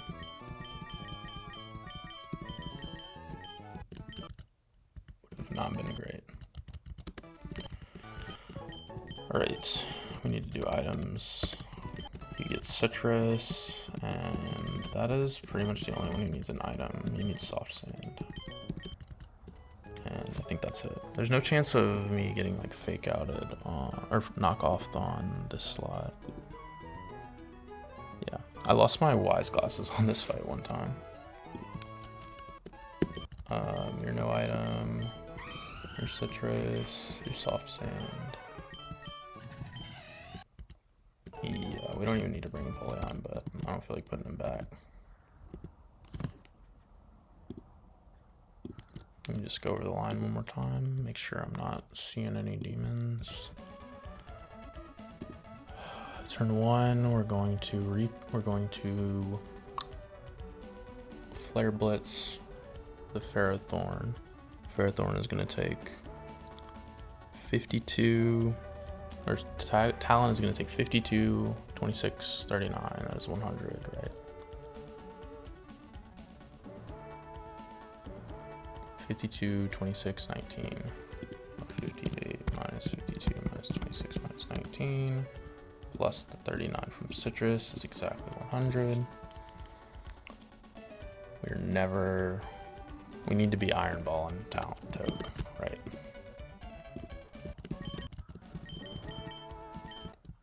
Because we need to be slower so that Gliscor goes for the fast kill. And we are slower in Tailwind with Iron Ball. 119, 130. We will bait High Horsepower and Leaf Storm. We will protect. We Flare Blitz Superior, which kills. We take another 52. We'll be at 48. Talonflame becomes the bait slot, or one of the bait slots. We will switch Flygon. Oh, on the previous turn, we're switching Toad to Flygon. We will kill Bolton with Flygon. Talon becomes the bait slot. We will switch to Talon to Cloyster. Cloyster takes an Acrobatics. On the last turn of Tailwind, we fast kill Gliscor. We switch Flygon to Yanmega, and then we 2-tap the Stonjourner.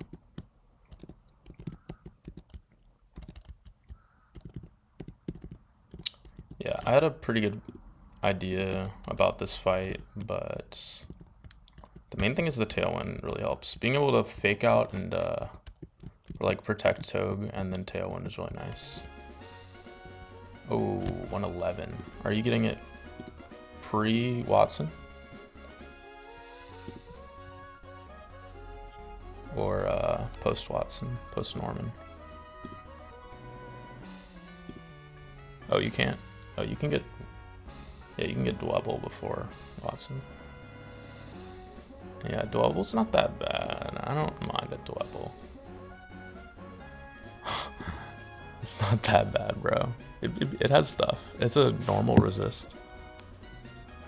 I don't know. It's actually, I mean, it's pretty bad, but it's definitely the worst thing there. Especially if you don't have like a ground type.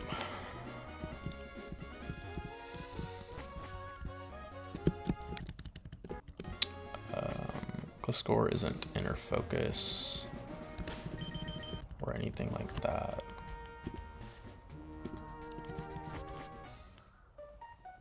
All right, let's get it. Pretty sure this is riskless. We are Iron Ball on Togedemaru so that we're slower. Yeah, post Norman. It's only 10%.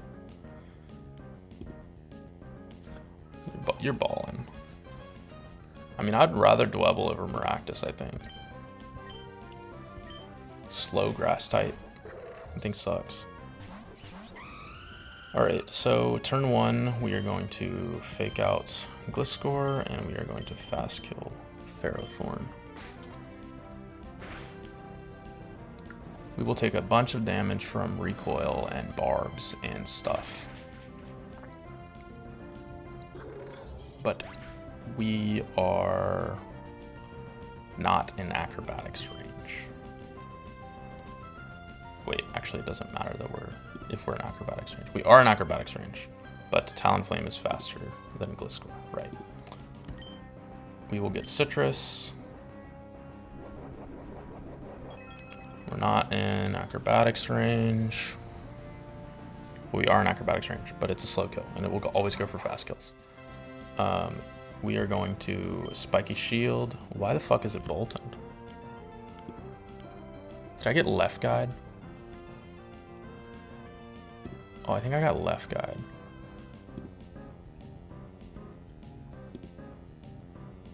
Yeah, it should have been Gliscor on the left.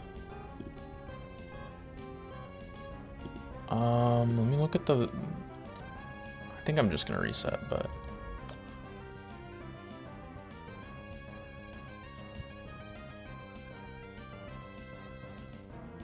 Yeah, I think I'm just gonna reset. I don't think I can do this. Yeah, Gliscor should have been on the left, I believe. Right?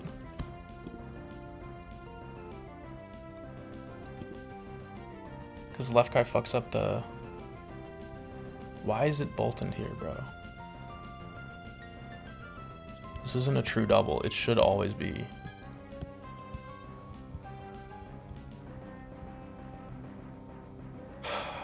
I'm pretty sure Gliscor. Yeah, there's a left guy. It's called left guy. It's in the bug documentation if you're in the Dexa Discord server. It's a known bug, and the way to fix it is just resetting, but I don't remember if Gliscor is supposed to be on the left or not. No, I mean, it has to be that, because, like, there should be no reason why Bolton comes out next. And if you get left guide, it fucks with the order of who comes in. Like, it does matter. Even though it kind of seems like it shouldn't. I'm gonna reset. I don't really like resetting. Let me just make sure this is left guy. I'm pretty sure Gliscor is supposed to be on the left.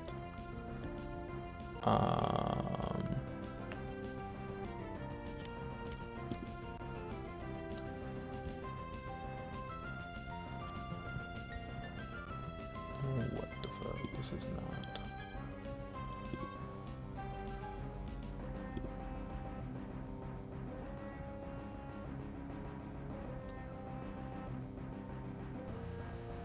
I just need to see if it is indeed left, guys. There's not a clip of it.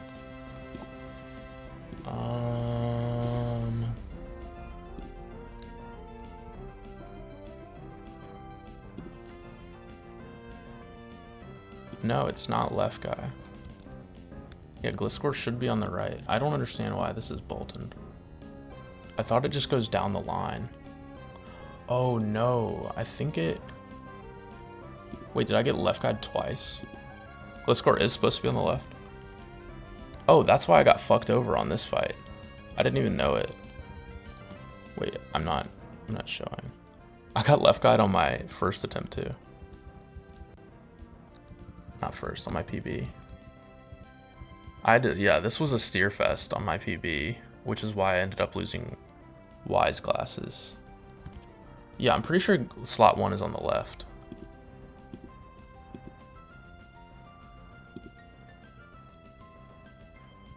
Our slot 1 is... No, I think Gliscor is supposed to be on the right.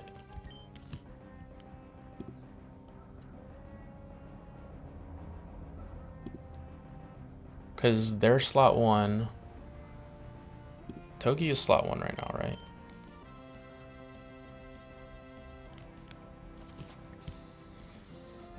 I want to make sure this is a bug and I'm not just misunderstanding it. Because I thought that true doubles just went down the line, but I think it actually uses post-KO switch in AI on the left slot. I think Gliscor is supposed to be on the right.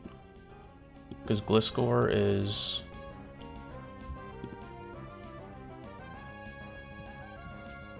Or on the left. I don't know. It's either that or I got left guide twice. I'm gonna find someone else's footage. VOD.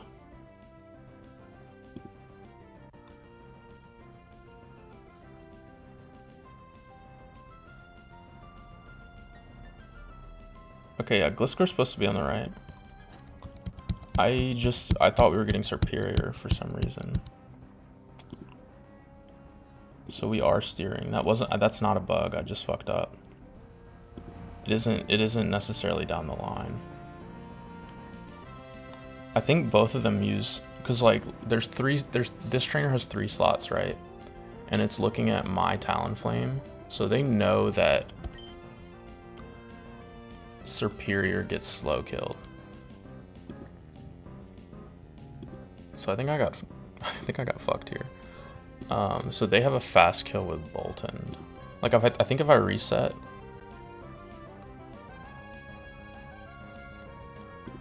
Sorry, we're stream delaying a little bit. So your slot 1 is on the left. your slot 2 is on the right. Their slot 2 is on the right. Their slot 2, or yeah, they look diagonal, but like the slots are the same, like the numbers are the same. So like this is their slot 2, this is their slot 1. So slot 1 is Gliscor, so slot 1 is on the right. But I'm pretty sure that fake doubles, which, I mean, I guess I'm learning this now, but fake doubles use post KO, switch in AI, which sucks. The problem is this Bolt Hunt has a fast kill right now on Talon. We're showing Gliscor kill with high horsepower, and I think I'm just fucked.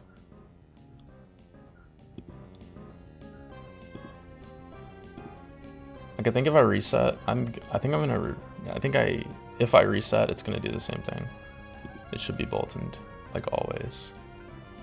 And I just forgot. Like, I just assumed it was gonna be Superior next, which could have been avoided with the Caracosta line,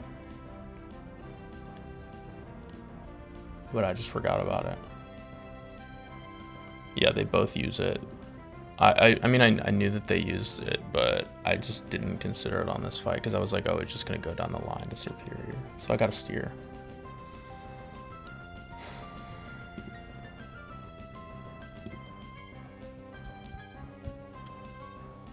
Bolton sees fast kill on both of my guys right now with Thunderfang. Togedemaru has a protect available. It's only clicking Thunderfang on Talonflame. Yeah, by 1 HP. That's what it is. We gotta steer here, but we spiky shield and we go into here. Gliscor is doing whatever it wants.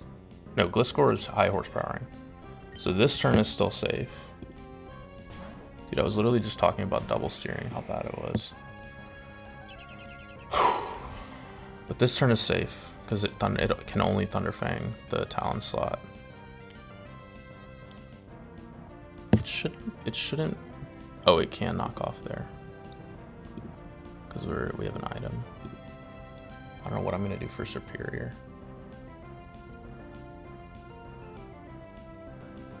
We go back into Talon and we stick with the line. We need to figure out a pivot for Togue. Togue gets... I guess it does get knockoff sometimes. Actually, it's just strict 50-50. I didn't realize that either. That's totally fine. Both of them are still going for Togedemaru, because Togedemaru is slower than Bolton and dead to crunch.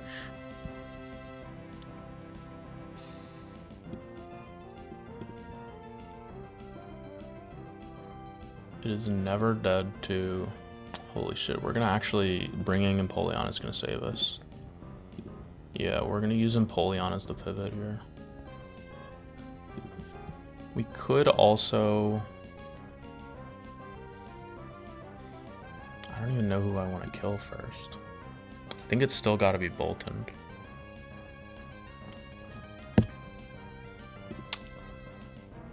On this slot, we go into...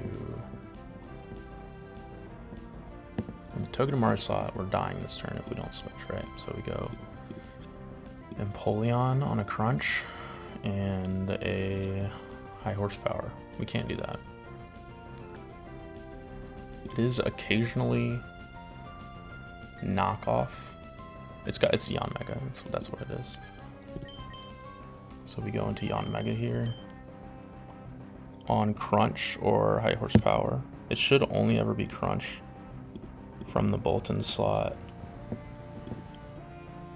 It can be Psychic Fangs, but it's never Thunderfang. 56. God damn it! It can't be Thunderfang. Yeah, it's strict random move here at 46. Is there anything better? It's weighted in crunch. Crunch favor. We can't go Penguin right now because we died at high horsepower. Fuck. Yeah, we can go Yon Mega here. And pray. It's 1 in 3 to just lose Yon Mega here. And I don't think we have anything better. 1 in 3 to lose Yon Mega, or we could double protect and have a 1 in 3 to lose Togedemaru. Fuck. Dude, I should have. The crazy part is that this is exactly what went wrong in my PB, and I didn't even remember it. Like, I think I did this exact same mistake, which feels bad.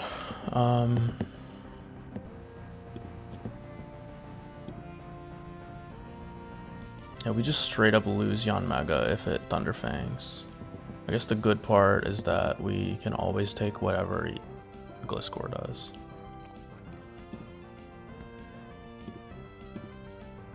Empoleon is only dead to crits, I guess.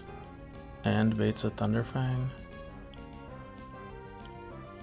Well, it doesn't matter what it baits because we're killing it this turn. I guess it does matter what it baits. Because we gotta bait Leaf Storm the next turn. So I think it is Empoleon actually, even though we take a fuck ton from high horsepower. And it's random move between knockoff and high horsepower. So what it needs to do, what it needs to hit is crunch crit into high horsepower, or it needs to hit crunch at all. It is actually always crunch. Wait, Totem, yeah, it's random move, that's the problem. So it needs to hit crunch, and then it needs to hit a high horsepower, either high roll or crit. I might make it next time, who knows? There is no next time, this is the run. I'm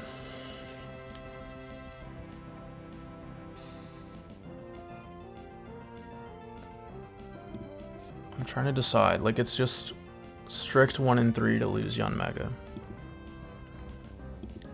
Or we risk 1 in 3, 1 in 2, which is 1 in 6. Those are the moves that it has to click. And then, dude, it can click Thunderfang on the switch to Empoleon too. It's possible. It's low odds, but it's fucking possible. I'd rather risk Yon Mega, even if it's a higher risk.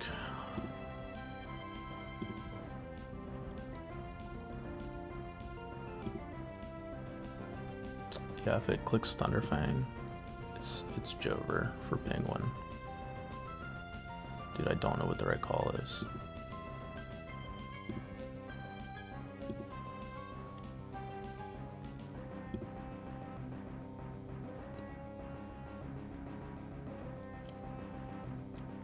It's not even 1 in 3.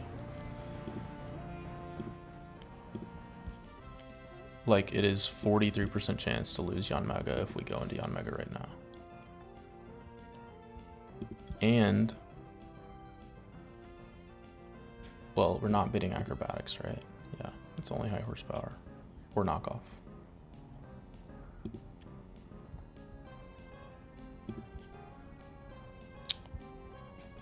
So 43% to lose Yon Mega. Whereas Penguin is 1 in 2 to click high horsepower. And it is the same risk to click Thunderfang.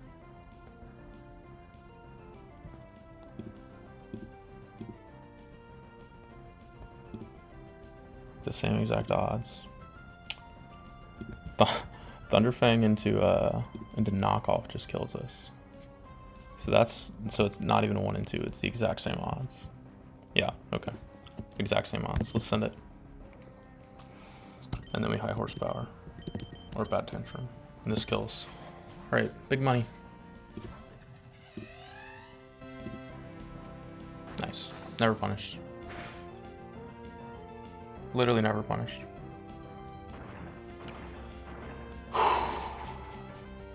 Yeah, exactly. Exactly, and it was the same risk either way. But never punished. I think we're not out of the woods yet, though. It does get easier here because Superior is inherently easier. But we definitely got lucky there. It was slightly more likely to click Crunch. It was actually random between Crunch and Thunderfang. Let's see, 99. This should have kill with Acrobatics. We do need Yanmega. Oh, I didn't even think about the fact that my endgame relied on Yanmega. We would have had to figure some shit out for Stonjourner, but that's definitely passable. We're definitely just protecting in this turn. Gliscor has a fast kill, and Superior does not. So Superior, I can't control what they do on this turn. But I'm just gonna go Talon. Preserve the line, I guess. Talon takes a lot of damage from Leaf Storm, so we do want to see it go Leaf Storm on. Yeah, not a lot, but it definitely cooks the line a little bit.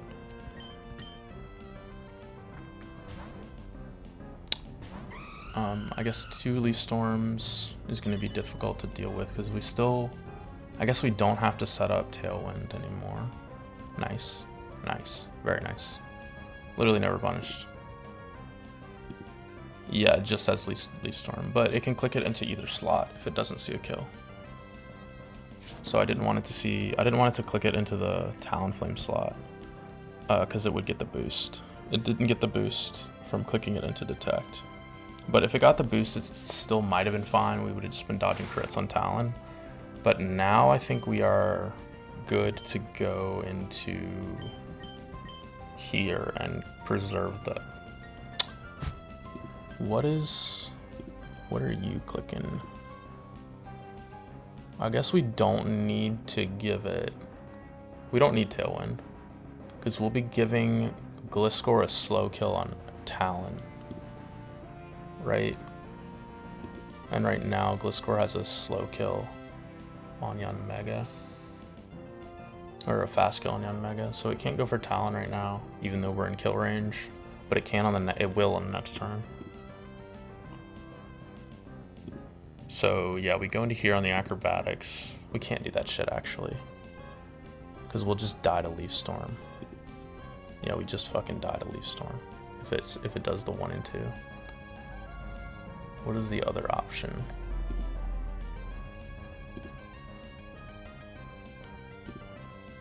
Flygon?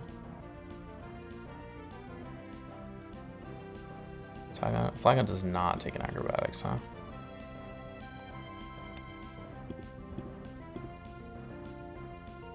Cloyster does not survive a Leaf Storm. Not even close. It's straight O code.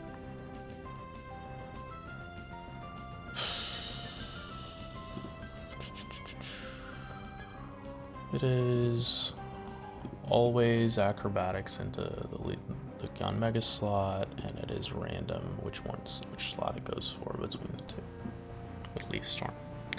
We cannot fast kill because we are slower without Tailwind, which is the whole reason I wanted to do Tailwind. This is Empoleon. Yeah, it's gotta be. Empoleon takes the Acrobatics, and as long as Leaf Storm, actually 58 and yeah, Empoleon just takes the Acrobatics. That's cuckoo bananas. Yeah, we go to Empoleon here. Empoleon will bait a kill from both slots actually, or actually there won't be a slot anymore. But goddamn, I'm glad I brought Empoleon. I just knew, like my subconscious knew for sure that I'd need to steer. Man, I can't believe I did this shit again. This is the exact same mistake I made on the last one. But we take this. If it Leaf Storm crits into Talonflame, we might be dead to recoil, I think. 52 plus 39. That is not 100. Yeah, okay. So this is safe from here on out, I think. We switch to Empoleon, and we Flare Blitz. Talon should never die here. No one should ever die here. I think it's safe from here. Thank God I brought in Bullion. Crits and recoil should never kill. And Gliscor's always going for the fast kill with acrobatics. So this kills.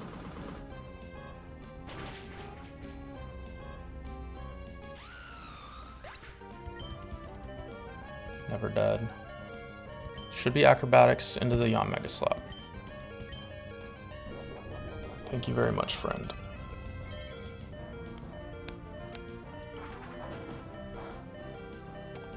And now it's going for slow kill into Talon, so we can do whatever we want with the... Does it have fast kill on Empoleon? 126. Oh my god, Empoleon, my fucking goat. So it doesn't have fast kill on Empoleon with high horsepower, just barely. So we're gonna go into...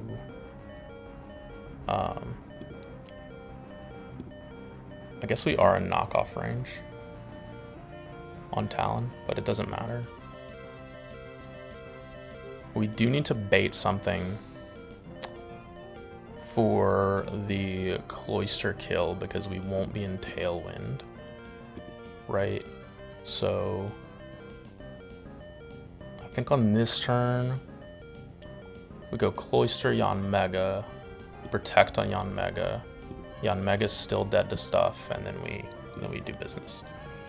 Okay, holy. It's Yon Mega on this slot. We should never be targeted on this slot. And let me make sure I'm on the right slot. Yep. And then Talon is taking either knockoff or the other move, but never high horsepower. I guess there is a situation where Cloyster would be dead to stuff on this turn, but that's fiction anyway. 87. Nope, fiction. It would have had to high roll. If it high rolled, it might have been an acrobatics kill range, but it didn't. So now it always has fast kill on Yon Mega with acrobatics. We detect, and we kill this fool with Ice Beam. Holy steer, dude. Holy steer.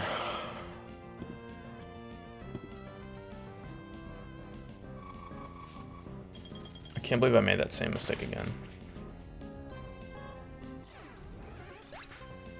And now Ice Shard Giga Drain kills. Ice Shard Break Sash, Giga Drain kills. Oh my god, dude. Jesus fucking Christ. And we Ice Shard. Yeah, easy game, never punished.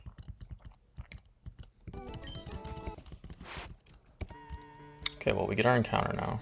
I think I'm gonna call it today. I think that has been too taxing on my heart. I might look at the gauntlet. If it's like super easy, I'll send it, but it's usually not.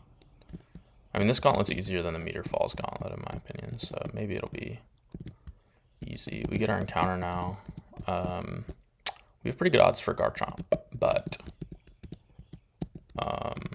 not gonna get my hopes up. And we didn't lose our Wise Glasses. We lost our Wise Glasses there on my PB, which was not good. I guess, I mean, that line that we went for was actually pretty riskless, except for the 1 and 3 onto Yon Mega. I mean, obviously that's not even close to riskless, but like besides that, maybe we could have worked with that and not even bothered with Tailwind. Because we definitely have stuff that takes random move from Boltund, huh? Yeah. Excuse me, we definitely do, and then we could have baited stuff from Boltund and done the exact same line.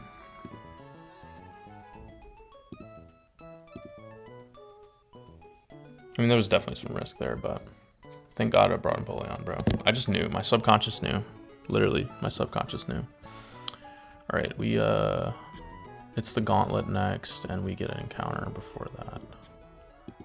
Encounter is Jagged Pass. Yeah, we have really solid odds at Gibble. Obviously, we're probably just gonna get Drotagon, so not getting my hopes up, but 20% Druddigon. We have this dupe. So it's 5 in... So this is 20%. This is 25%. This is 45. So 5 and 65 to get Gibble. Pretty good. 7%. It's pretty high. All of these, like, I wouldn't be upset at anything but Druddigon. And honestly, like, Druddigon, it's a sack. My box is actually kind of lacking sacks, so... Alright, let's get in there. It's actually 5 and 55. I can't do math. So, like, about 10%, I think.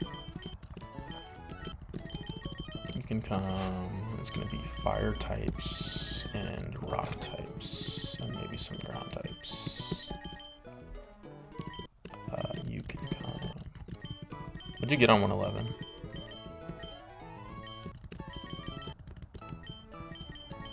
Kendra.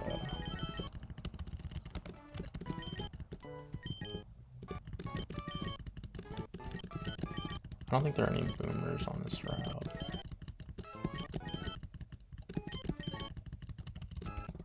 Check my ball status. Should be plenty. Alright. Yeah, I don't get to pick rooms or anything, so you just get an encounter here. It's pretty likely to be Druddigon. 10% Gibble and 36% Druddigon, and everything else is the rest of whatever that is. So like 50% anything else. So probably just gonna be Turtonator, or probably just gonna be Druddigon here because we have the Turtonator tube. So gotta prepare myself for that mentally, you know. Bro, Excadrill, there's no mid Excadrill. Oh, you didn't get spin. Whatever. That's what scales are for, bro. That's what scales are for. Excadrill, like, goes crazy with spin and, like, magma hideout and shit, so you'll scale that eventually. Just a bummer. I don't really like when encounters exclude you from stuff that you could have gotten, but whatever. That's what scales are for. And you get plenty of scales, so I think that would be a worthy scale. 29 speed is crazy, yeah. We need Acrobike. That's a good catch. I don't think Mach Bike gets you out of that.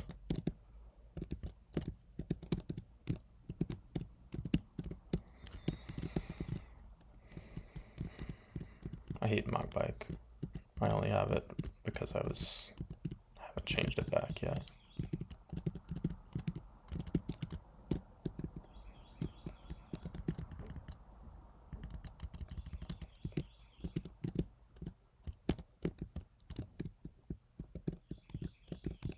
$29. I mean, that's a solid Excadrill. Having to scale sucks, but Excadrill goes crazy. No, I'm Acrobike gang 100%. Although, like, I don't really use it anyway, so. Like, if I'm using it on speed, I, like, speed up when I'm walking around places, right? And, like, Acrobike is, like, actually usable. I literally passed it up. Like, with speed up and Mach Bite is literally impossible to use with the speed up setting that I have, so. But I usually just walk around like this on speed up.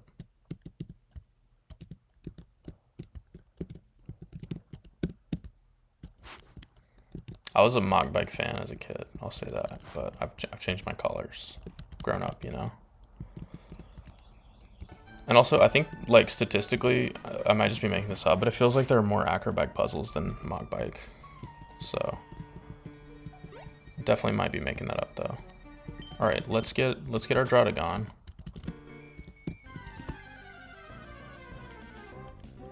Yep. Sweet. Probably our best odds at Gibble that we'll ever get, but, you know. Whatever. What does this guy even have?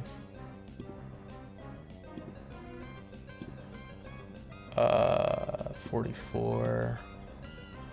Night Slash Revenge, Chip Away, Dragon Claw. Yeah, we'll switch to you. We can probably pop this guy with Water Jet, Aqua Jet real quick. Oh, we can definitely pop this guy a few times.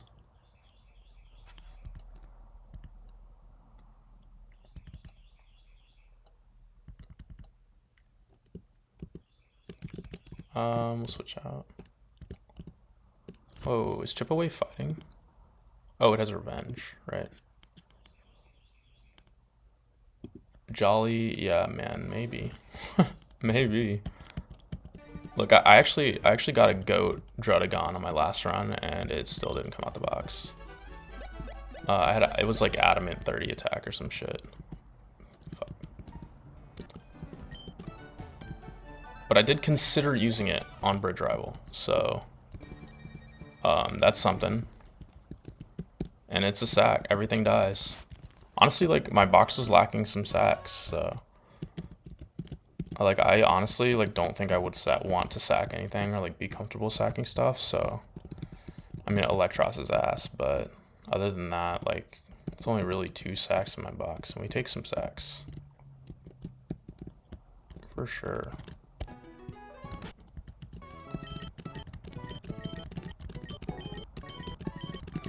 Toga probably died to crit Revenge there sometimes.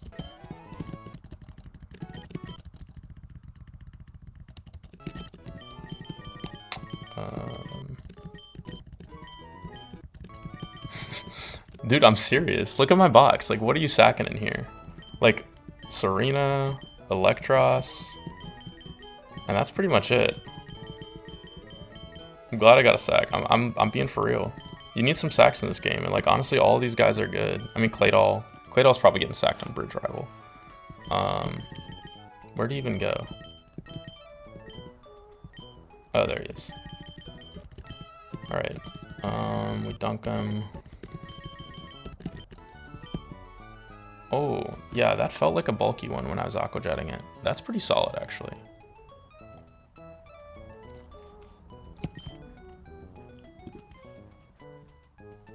I mean, what the fuck does this thing even get? I don't know. I guess I'll level him. We'll level Jangmo too. Wait, we're delaying Jangmo, I think. Because the Flannery cap is 50...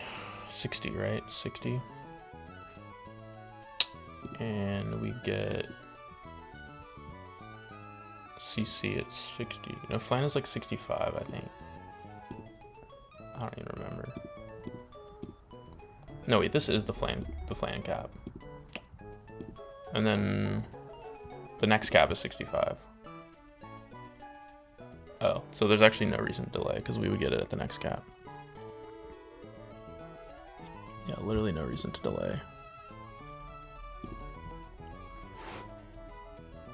Because we get it at the next cap. What is the moveset that I want on this guy? I think I definitely want Clanging Scales, Boom Burst, and eventually CC. But these are the 2 that I want. I think I'm gonna keep Dragon Claw, Sky Uppercut. Counter seems like it could be really good. There's not a lot of things that get counter, right? Like, I mean, I definitely not in my box. Okay, sweet. Yeah, I mean, one of very few things to get counter. We already missed out on Gastrodon too. And these are all scales.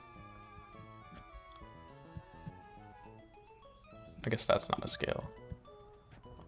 So one of 2 things that get counter without a scale, 3 things. So yeah, I think we keep counter for sure. There's definitely some tech there.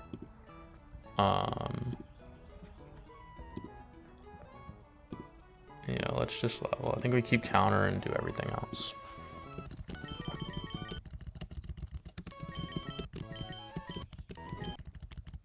Dragon Tail. There's definitely tech for this.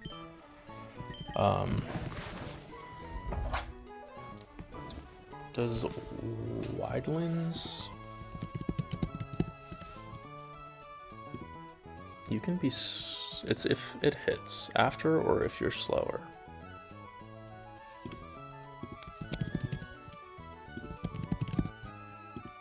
No, it's zoom lens. If it moves, so I mean, it's always gonna hit with zoom lens too, right? Yeah. There's definitely tech for this, maybe. You could hit like, you could do stuff with leads, maybe. I mean, chip away is dog. Rock climb. Why on earth would you ever use this? 95% accurate, normal type move. That is like only slightly stronger than the 100% stab you have.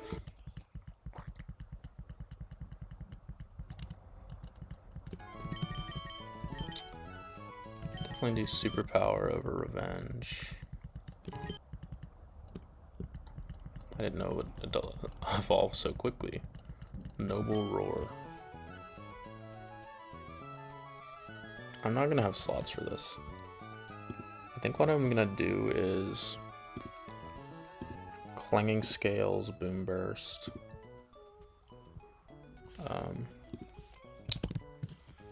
Clanging scales, boom burst, and close combat. And only Kamo gets boom burst, right? Yeah. So we can't delay for it or anything. We just get it after. And then eventually close combat. Clanging scales, boom burst. I'm not gambling with scale shot. Yeah, we're not doing Noble Roar. Clanging scales. I think my attack is like not substantially higher than my special attack. Yeah, Kamo is pretty balanced. And we are rash, I think. So it's actually probably higher now. I don't think we ever click Dragon Claw. It's either Draco or like BP matters more than the physical special split, I think. Just make sure that what I said is true. Okay, so pretty balanced, pretty balanced. We can definitely scale that if we need to hit like a range or something. Wouldn't mind scaling Kamo. Scale shot. I feel like this is good temporarily until we get boom burst. Well, eventually it's gonna be clanging scales, boom burst, something, and counter. We don't get a fighting type move until CC, which is kind of funny. I guess we missed close combat. No, we didn't miss Sky Uppercut. It just, you don't get it. Oh, you had to delay Hakamoa for Sky Uppercut. I don't think I can give a fuck about that. I got plenty of fighting types, but yeah, interesting. Alright, well that's the guy.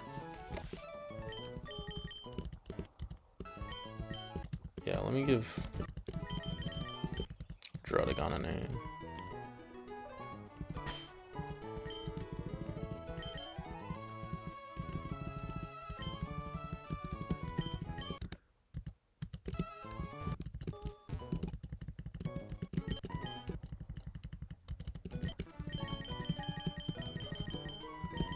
You go down here. Box getting crowded.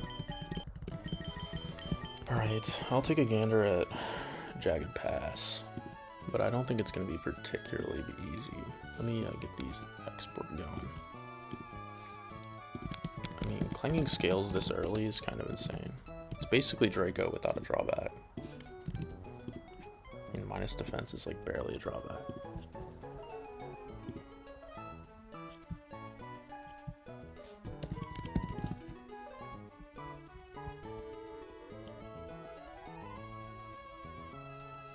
Yeah, the next 3 are a gauntlet. It's because he's a sack, get it? Everything dies. Yeah, I'll take a look at this. I don't think it's gonna be super giga easy, so I guess we just flag on here. This thing's fast.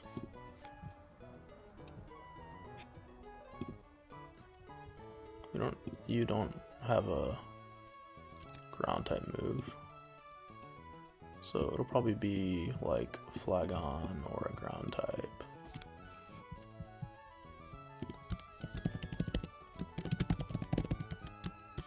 You 2-shot as well, huh?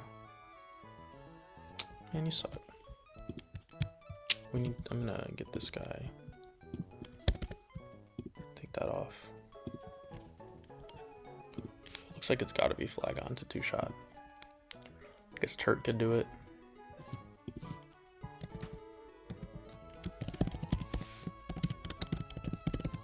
Turk.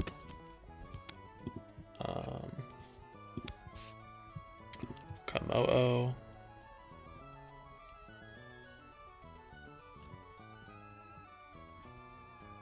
Two shots, but we dropped a fence with clanging scales, right? Yeah. So it's probably pretty sloppy. And this guy has light screen, which I think I don't really give a fuck about. I guess if it clicks at turn 1, then these are ranges. Where's our brick breakers?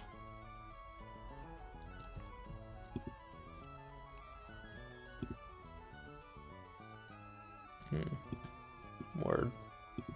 Can we kill this guy with brick break if we're burned?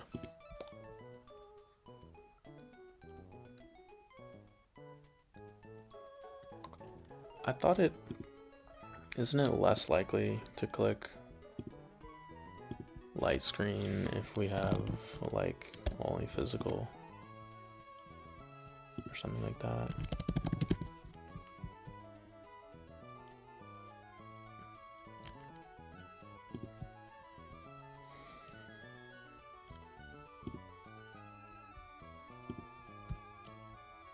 Just do this.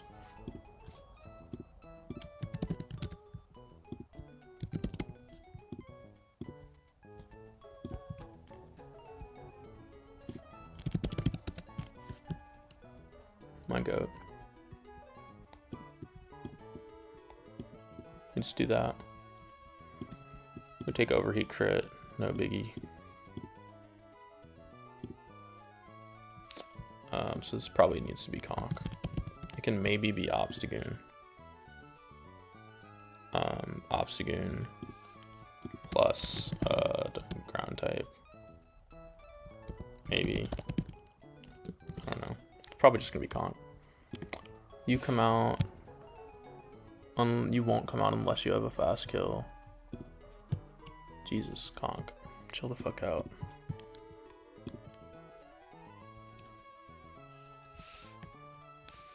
Conk is so fucking good, it's kind of insane. Dude, it's crazy. This is not even like a plus attack conk. I think the attack is like 17 or some shit. Yeah. But conk and, I mean, sheer force isn't awful. It just, like, it's obviously worse, but the calcs on this thing are fucking, it can literally one-shot like almost anything in the game. It's insane. The only thing better is like Ursaluna. God's Ursaluna, which I think we just missed our chance for. So neither of you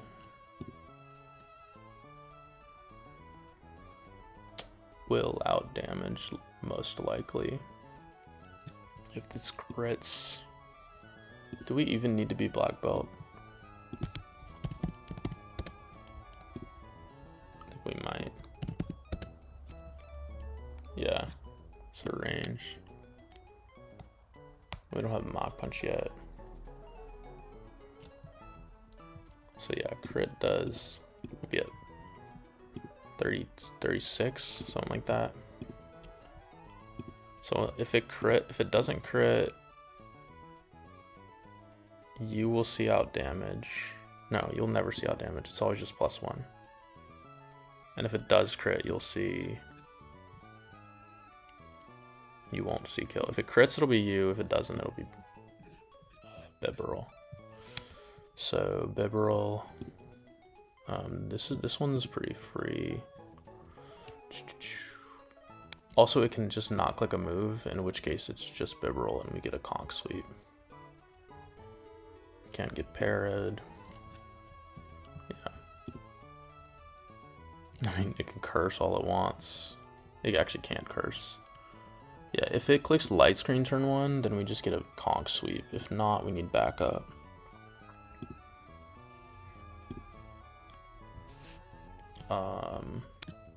What is it clicking onto conch? It only goes into Bibarel. Actually, it should always be. No, it's Clink Clang if it crits, Bibarel if it doesn't, right? What about you? You have a superpower kill. Ooh, okay, King.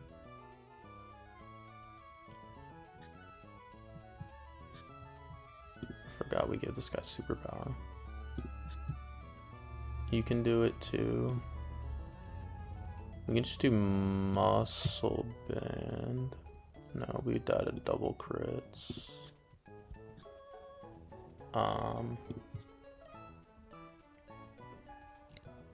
We can figure this out after we look at the rest of the gauntlet. These two are basically free. We can just figure out what we want to do for it later. I think you might do it as well on Bibarel. Yeah, fake out Mach Punch. And Mach Punch, Mach Punch.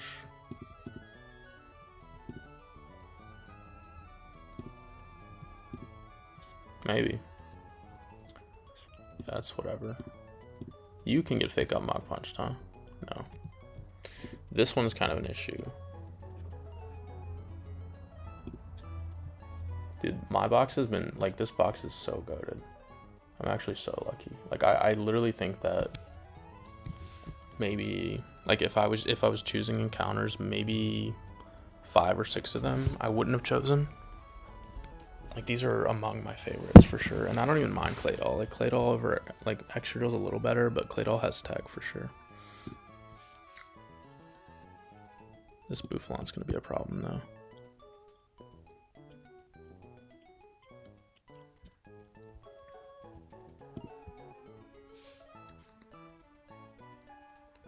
What did I do for this on my PB? I think I knock off close combat or some shit, like I fake out it. We could definitely get Togechip if we want. Togedemaru doesn't really get consistent baits. Head Charge is just so fucking strong. I think we definitely do need to do that though. Fake out and Spiky Shield. We'll do like early Sneasel, bro. I never go for Ice Rune. That's where it is, right? If I don't have static, I'll go 1F. And then if I do have static, you go 1F obviously. But this is literally my first run where I've had static and actually gotten it. So I almost always get Shinx on 112 or whatever it was. Whatever number it is. This thing is tough. Lycanroc looks kind of solid here though. I mean, not really. We don't really have damage for it. Can Flygon kill after Togechip? No, it has Choppleberry, right?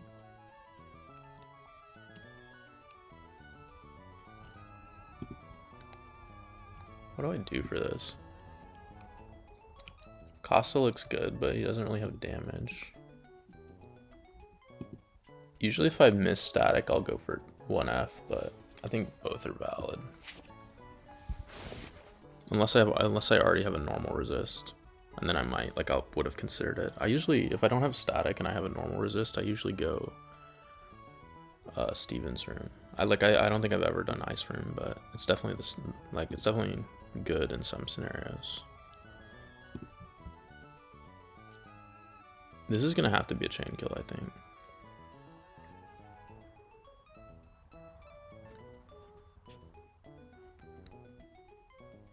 Mudsdale looks solid here. We don't have a fighting type on you. Ooh, what if this is counterattack? Holy. Mineral. No, Chopple doesn't affect counter, obviously. Mineral is 75. We get 150 off rip. Holy counter.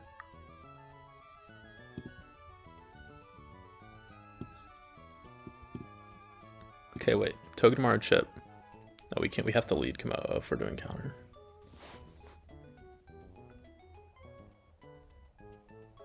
I mean, we counter and we kill, right?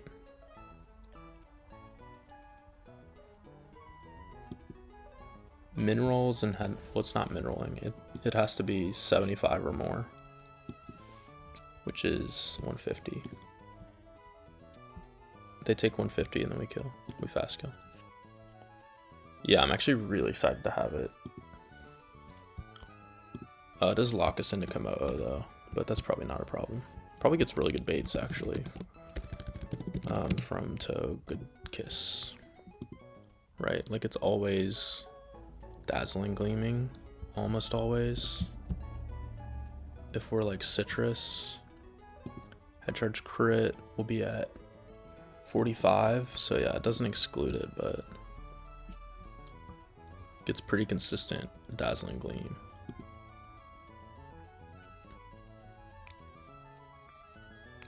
This thing has sub, that's so annoying. I think I did Empoleon for this one time. It's definitely passable. I mean, yeah, I think Empoleon's the play. It can sub, which is annoying. Actually, no, it can't, because we have a kill, right? No, that's because the thing is ticked. Like this. Why is it saying it can't sub?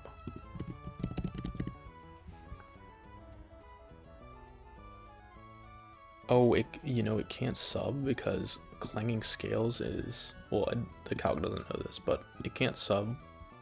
Well, it also has a kill. That's another reason. Is defog sound based? Surely not. It says bypasses substitute. Does that mean it can't click it? What about like clanging scales? I think that, interesting. I don't know if it's gonna sub or not, but it doesn't really matter because we just break the sub. And we flash cannon kill. This needs metal coat, and then we get the aqua jet. Yeah. 85 plus 13 is a range, but it's a pretty good one. And we don't die, so. What about this next one? These aren't guaranteed brings. Mega? Oh, I didn't even see Talon. Sorry, buddy. Fast kill that hoe. Talon should get you for slow kill. Oh, it's self-destruct. Talon gets you for wild charge. We're gonna have to pre-damage if we want to do that. Oh my god, is this more counterattack? 40, 80, not really. It's probably actually just best to go in on the wild charge. Let it drop its defenses with the CC. And then clinging scales. We might need a revenge kill maybe. You're faster, we revenge with you. It's kind of nonsense, but we could, if we're doing that, we could literally just do the pivot, but this guy comes out, maybe. No. I guess this guy could also click Howl on the turn here, which wouldn't be good. Thank you. Talon doesn't get grassy terrain healing. It's not grounded, but I wasn't thinking of that, but thank you. And then this is just Empoleon. V. This guy can be conked pretty easily. Yeah, so I think these are 5 of the 6 that we bring here. What is Tug doing again? So what do we do here? We kill this with Brick Break. Let me make sure we write that one down. Teach comp Brick Break.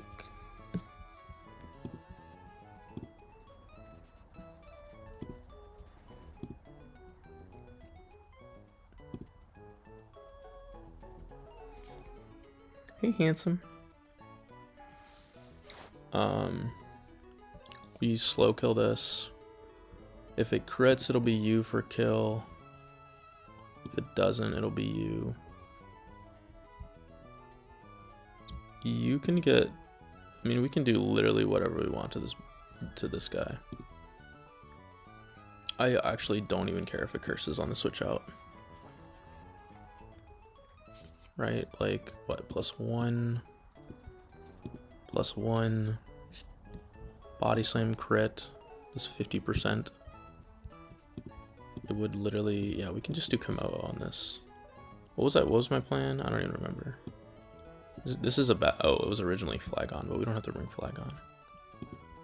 And then on you, shift gear is just speed, attack 2. I mean, they're just giving it to me. It could shift gear on this turn and then we would be dead to wild charge. I mean, we have slots here.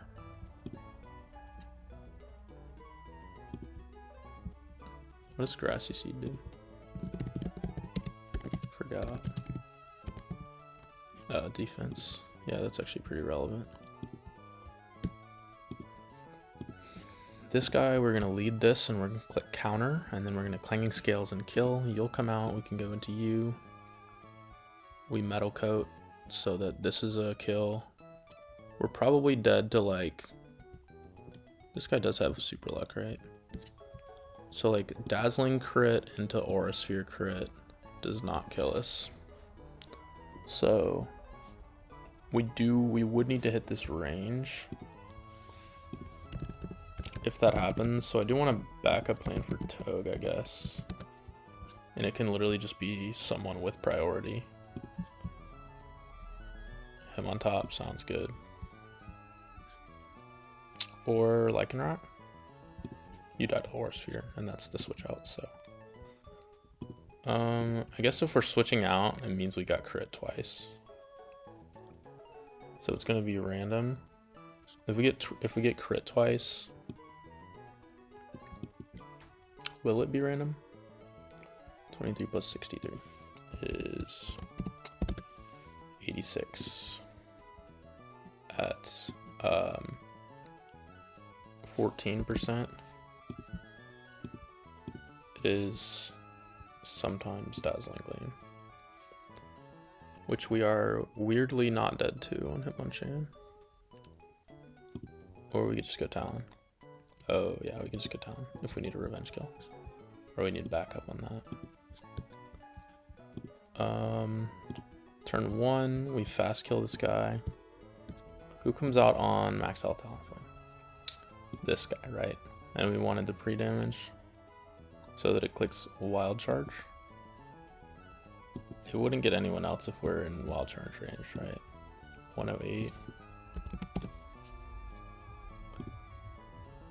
Which one of these guys is Grassy Seed? This one, right? Yeah.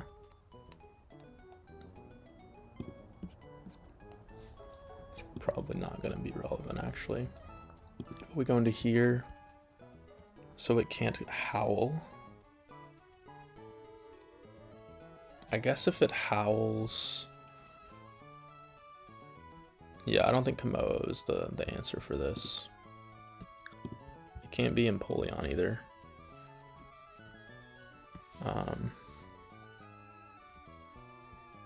Maybe Azu? You kind of take too much from Wild Charge. Can we...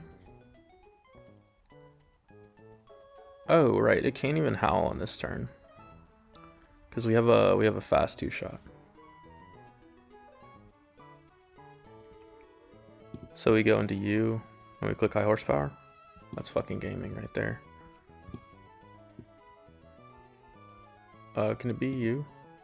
No, not even close.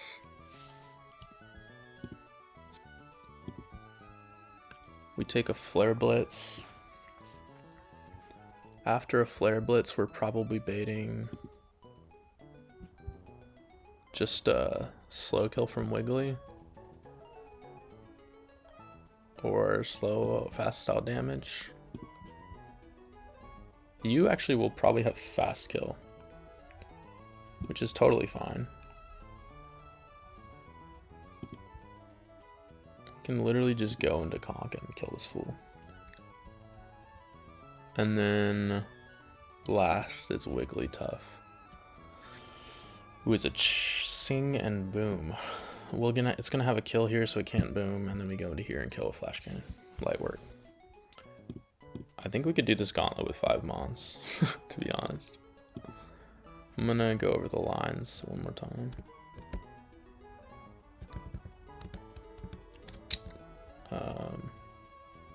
Conk needs to be black belt, burned, because this needs to kill. Regardless of who comes out, we're gonna have a line, but it's usually Bibarel. If it crits the overheat, if it clicks overheat and it crits, it should be this guy for fast kill, I think. Not even all of the time, but it might, yeah, not even all of the time. So it's very, very often Bibarel. If it's this guy, it's like completely fine. It's clicking Gear Grind, we go into here and kill. I guess the problem is, like, there is a marginal scenario where this guy sees the fast kill for switch in and then doesn't go for it because we're not low enough. Actually, I think because of Burn Tick, if it does crit, this overheat will be 59, so we'll be at 41 at the least, which is pretty low.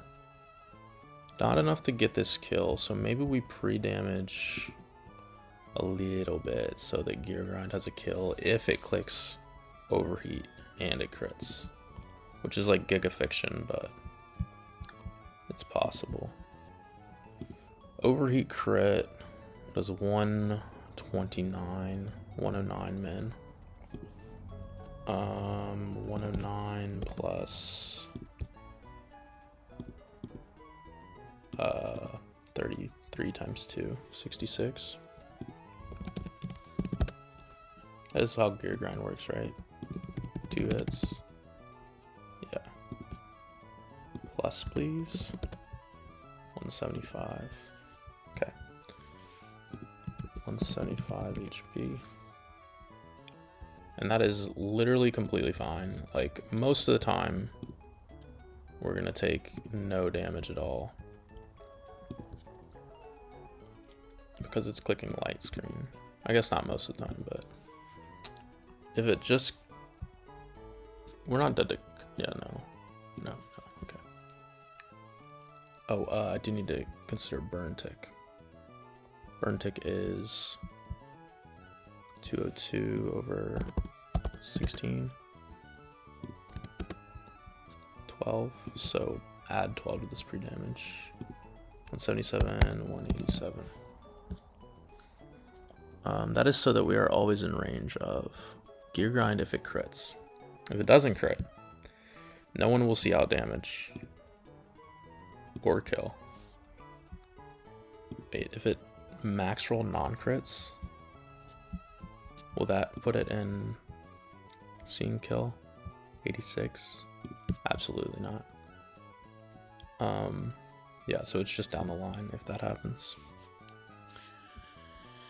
Which is the best scenario. We need to make sure we're not dead to crits here, but we can probably just stand on conk. If we can't, we can go Komodo and click clanging scales twice. We want to be dead to something here, so maybe we stall a turn, maybe not, but we want to be dead to something. From Cling Clang, damn, we need to be really low to get that. Maybe we go for a slow kill, so we don't have to worry about shift gear.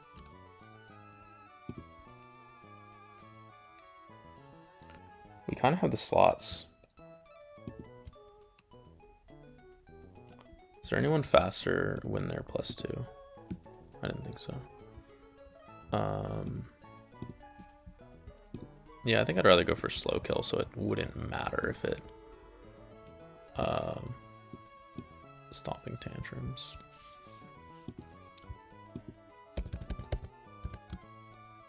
Komodo, citrus. We shouldn't need this. This is actually cherry, I guess. And then Turtonator.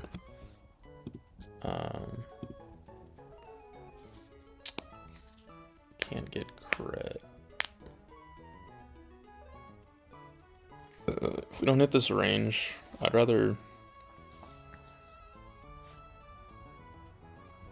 If it's +1... Okay, so worst case scenario is it shift gears on the switch out. I think we literally never die here. 37. Like 37, 37. Like worst case scenario, we have to take 2 hits at +1. Or alternatively, 3 hits of return. Yeah, no, we literally never die. I don't even need to go item on Turtonator. For Ethan, it's gonna be Komodo lead. We're clicking counter. Komodo at citrus. And then we are clicking clanging scales.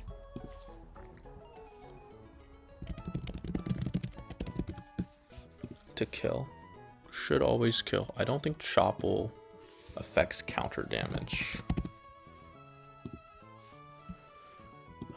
I'm pretty sure it doesn't. Oops, that is not how to spell that. Oh my god. Maybe it's better to do it on here.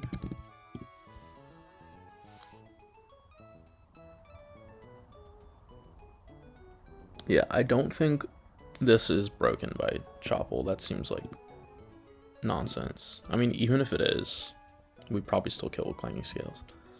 You'll come out. If we get crit, it's random move. If we didn't, it's fine. But either way, we go into here. We're never dead to double crits. And sometimes we need Talon to help. We do need to be Metal Coat here. Helps with the range. But if it looks like we're not going to hit the range, we can go into Talon on Aura Sphere and kill. Doesn't need an item. Actually, we shouldn't go item, so we don't have to click Flare Blitz, although it doesn't really matter. And we'll take damage on Talon, which will help for this, because I think we might... No, we decided we didn't need it. And then... Riaboom. This is not what I meant. Diana. Talon. This is a range, huh? Yeah. So you need Muscle Band. Pretty sure that makes it. That's unfortunate. We'll also take a Grassy Glide. It actually clicks. Why? I wonder why it doesn't know this. I think it's because it doesn't know Grassy Glide is priority. But I think because we have killing rolls, it should never click Grassy Glide. Just in case, I'm gonna not go item here. But it should be Grassy Glide twice instead of knockoff. But we're gonna not do item just in case it can click knockoff. And we want to take damage here anyway. Because we want to be dead to Howl. I actually think that I decided that I don't really care if it howls or not. But it's usually clicking Wild Charge here. Ideally, we're dead to this Wild Charge. We'll figure this pre-damage out on the fly. We come in on a Wild Charge or a Howl. And we click High Horsepower. At +1, if it howls on the switch out, we are dead to crit, okay. So we do need to avoid the howl on the switch out. Oh wait, we can just do Komodo, right? No, because Komodo risks howl. Like if we fuck up and we get howl on the switch out.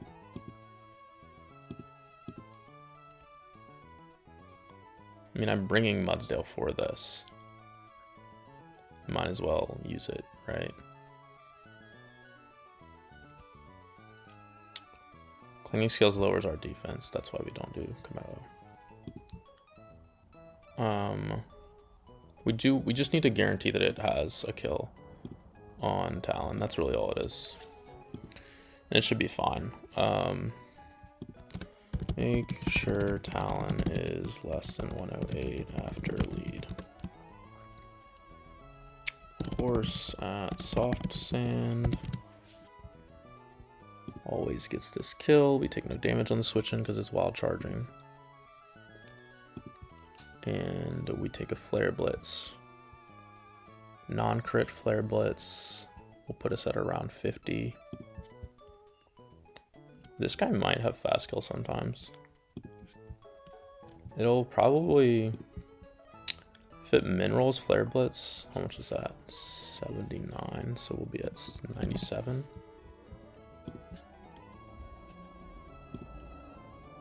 Okay, so we could pre-damage by 3, but we take grassy terrain. Grassy terrain is 1/8.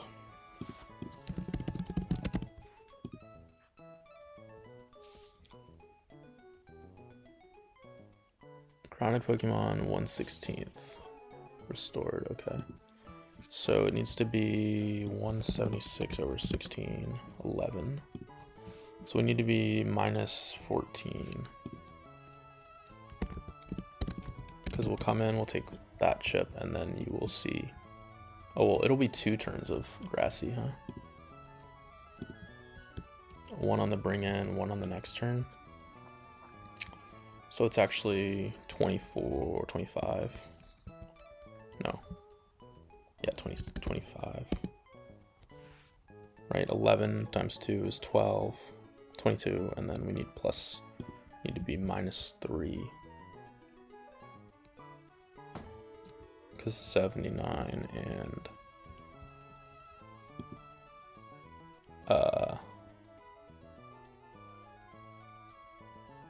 what was it? We take 79 from here. -79. 97, and then we just, oh wait, we need to give it kill so it doesn't boom, right? Why is it saying 50% boom? It's not how that works. If I give you a grass knot kill, wait, what the fuck? Why is the calc completely different now? We definitely don't need a pre-damage then. I think I unticked grassy terrain at some point. Makes a lot of sense. Okay, you'll just have fast kill no matter what, so you'll never self-destruct. Why is it saying 50% self-destruct? That's not real. I mean, even if it booms, we're chilling. But we go into Empoleon. Empoleon, this pre-damage is nonsense.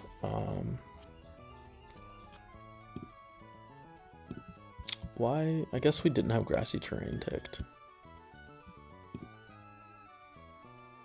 I don't know why it was so low earlier.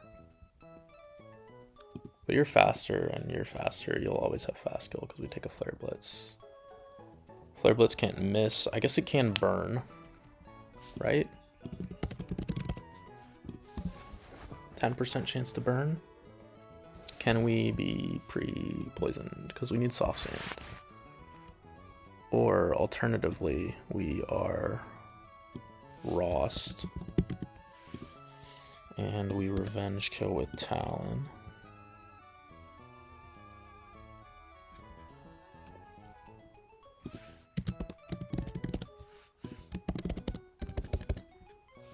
Because Talon comes in, huh? On a flare blitz. Pretty comfortably. Yeah. And then we kill with acro. Oh, I didn't even think about intimidate. That's silly of me. Forgot about intimidate. Well, it's not gonna matter because we're switching out. But we're Rost on Mudsdale. We do a really decent chunk to this guy. It's flare blitzing again. It might CC, but it doesn't matter. We go into U. If it's U, it should be U, which is actually better for us. We go into U and kill. Smack the fuck out of that guy. I don't think we're gonna need burn for this.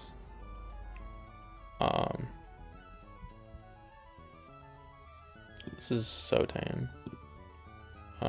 Yeah, grassy terrain needs to be ticked. We do kind of tick a lot, but if we do kill with you, it'll be Dark Pulse. If we're killing you with you before, yeah. So if we're killing you with Talon, it'll probably be you,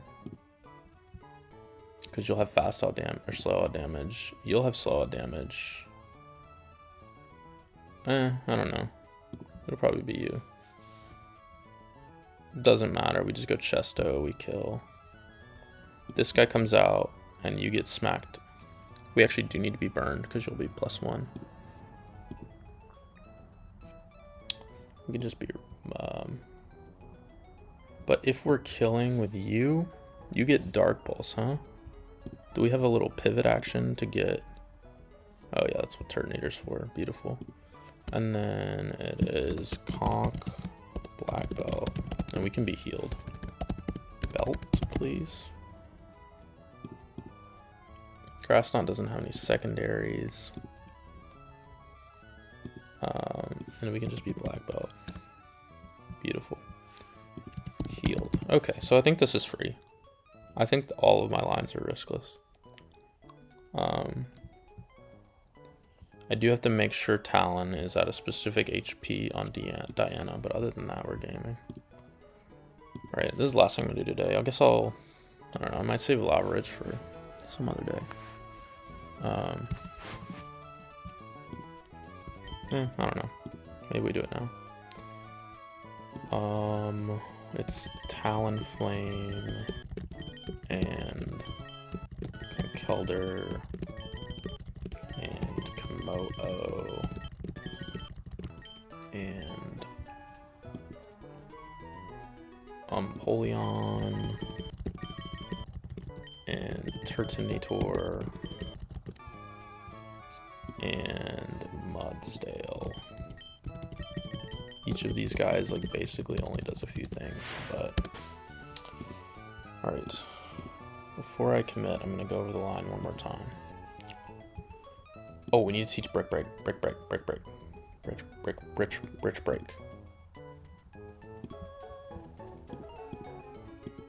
And we do kill this fraud, right? At +1 with black belt. Thank you, Conkelter. So let me go over the line again. We brick break this fraud. We get Bibril. Bibril's gonna be Komodo'd.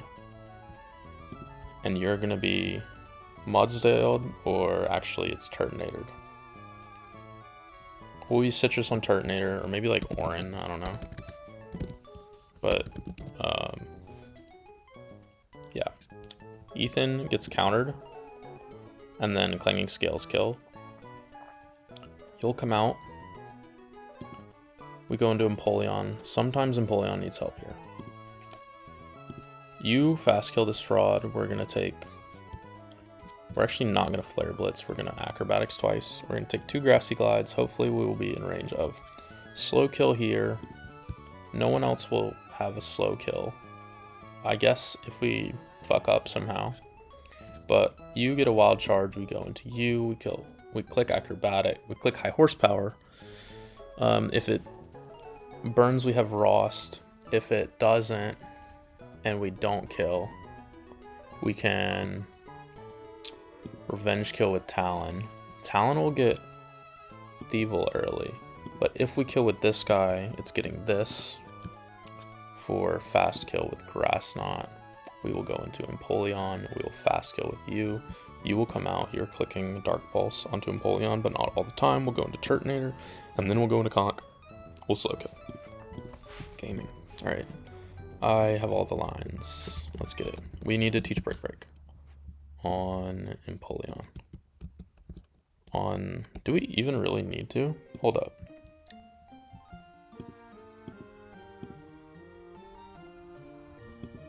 Yes. Well, no, we don't. It can click whatever it wants here, because it only has Light Screen. It doesn't have Reflect. Oh wait, no, I was thinking it had Reflect and not Light Screen.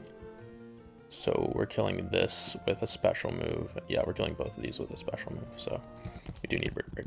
So we'll go get Break Break real quick, and then we will get gaming.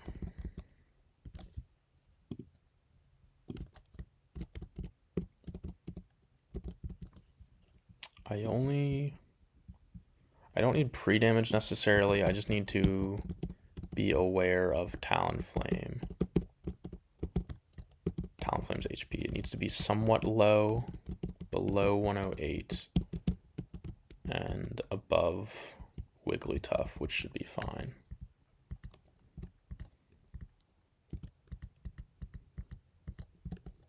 Can always get Ice Punch back from this same guy. We need to pre-burn Conch real quick. We can do it here, it's probably slightly faster. Conch does need to be burned for the first fight, but not the second. And then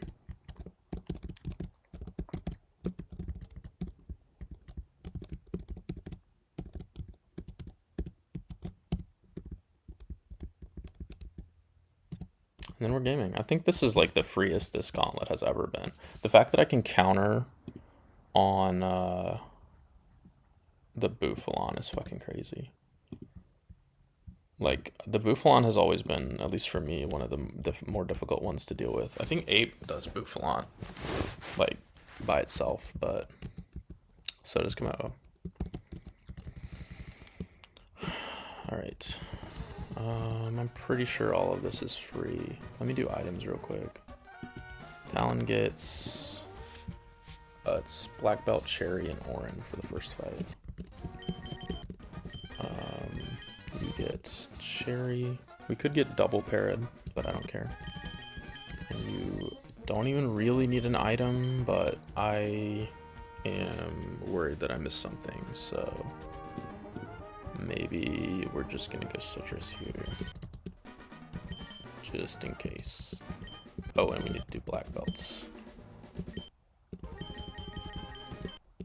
Black Belt right here.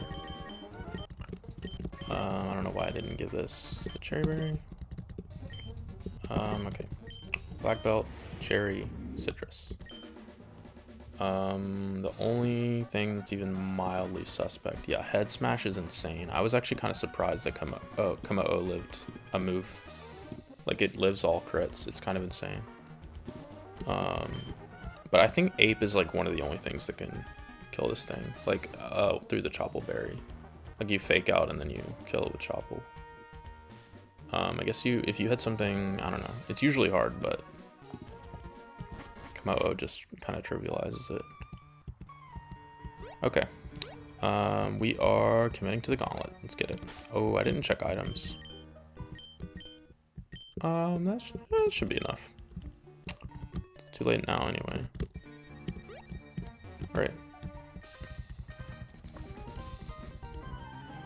Turn 1, we are going to slow kill this fraud with Brick Break.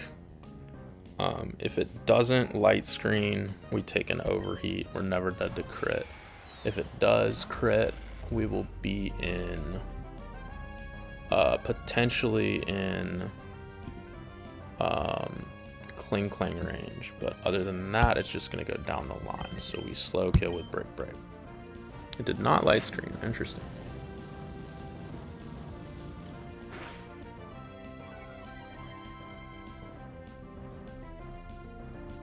This just kills because Conk is goated.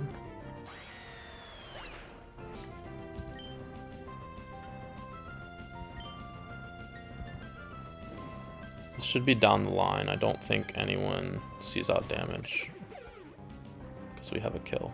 It would have to see a fast kill because otherwise it doesn't see out damage.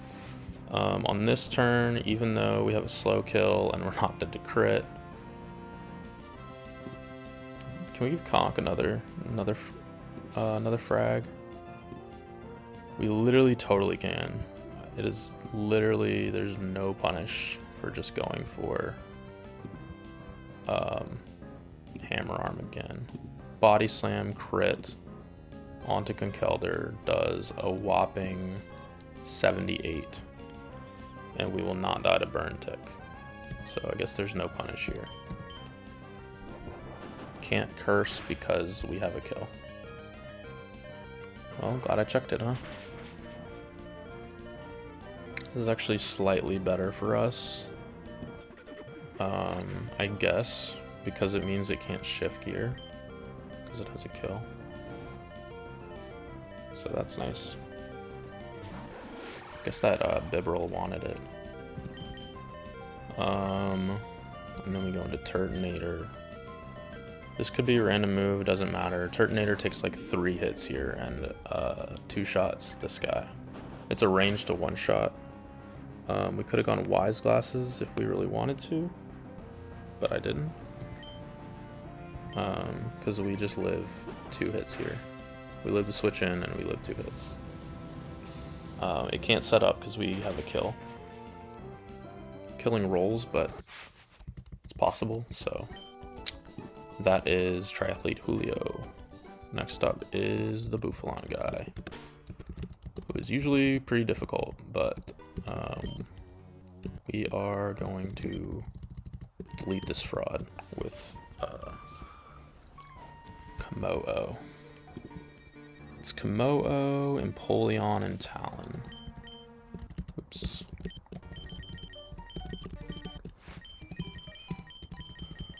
We can, Conk doesn't need his burn anymore, but I'm gonna make sure of that. I'll go over it before the fight where we use him.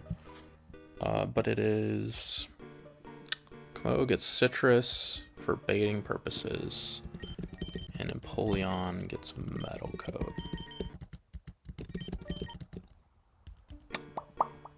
Metal Coat's over here. Alright, let's get the next one. What happens? Oh, what happens if you go down this gauntlet? Oh, you can just hop over here. I was like, what happens if you don't have acrobat, but you just go over here? Alright, gamer, let's get it. This one is also riskless, I'm pretty sure. We do potentially need to hit a range on Empoleon. I mean, we don't even need to hit it. But if it crits on the switch in, I'm probably gonna just switch to Talon for the kill. We're gonna click counter. This never kills. This always puts it in Clanging Scales range. God damn, that move is busted. We're faster, doesn't have priority, we just kill.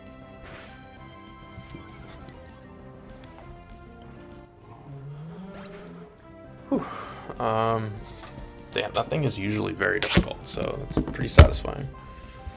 Pretty satisfying.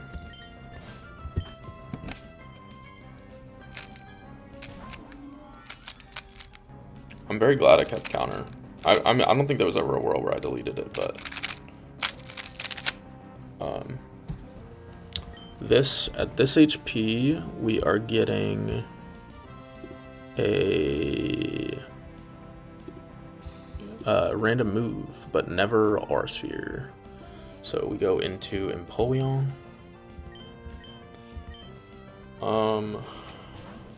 If this crits, I'm probably gonna switch to Talon for the kill. It does crit. So we are... I don't feel like using the ruler. That's what we're doing here. We're never dead to crit here. It does 114. It can sub here, but we just do the same thing the next turn. Actually, it can't sub because we have a kill, I think. We were never dead to crit there. We're Metal Coat to improve this range. It has no chance of killing unless it crits. Oh, nice. So if that had looked like Aqua Jet wasn't going to kill, I would have gone into Talonflame, but Aqua Jet always just kills now.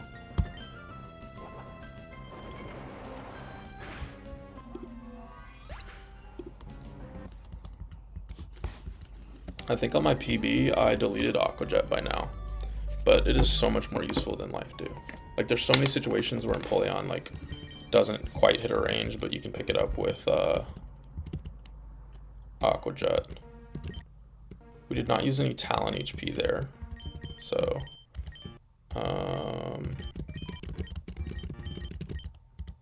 we need to heal.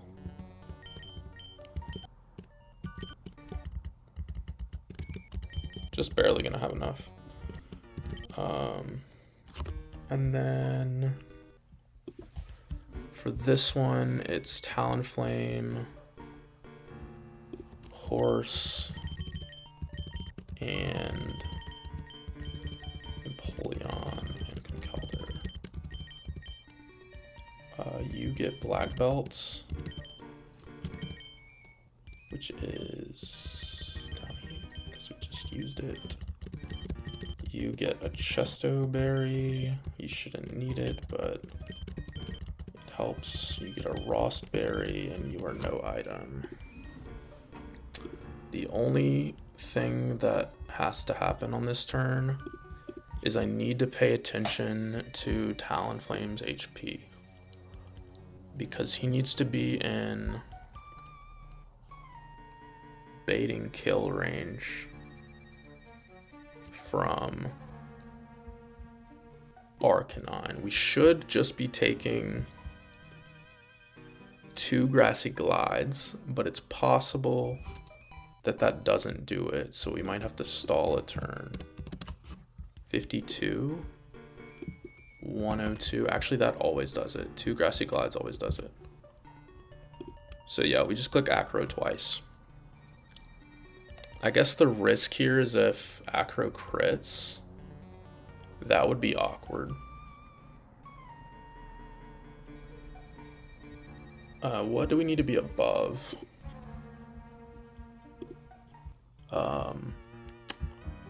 Need to be above 79.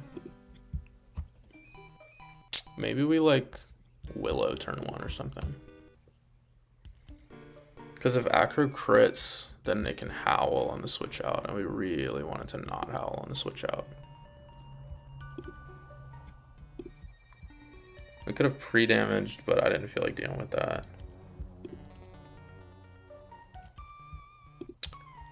If Acro crits the Rillaboom, maybe we pre-damage by 26 so that if Acro crits, we are still in wild charge range. That seems decent. Can we do that? Is that a possibility? No, there's no grass over here. Okay, well, we just have to hope Acro doesn't crit. I think if it crits and it Flare Blitzes, if it crits and it Howls on the switch out, then we have to dodge a Flare Blitz crit. But honestly, might not even have to do that. We have steer options, actually. I'm looking at it now, and we just give you a Citrus, and we should be balling. Because you wall the fuck out of this Arcanine, even if it's howled up. If it clicks Howl twice, Turtonator still fucking walls it. And it will be dropping its defenses each time it uses close combat. There's like steer stuff that we can do if this howls, if it somehow manages to howl. The way that it howls is if we crit acrobatics. So I think we click Will-O-Wisp turn 1. I think that's one. I'm probably gonna call it after this gauntlet, to be honest. But yeah, have a good day. Thanks for watching. Thanks for hanging out. But yeah, I'm probably gonna be done after this gauntlet.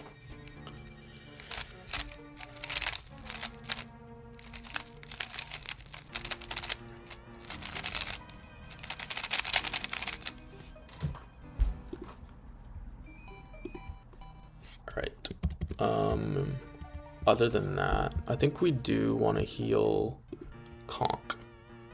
I have no reason to not do that.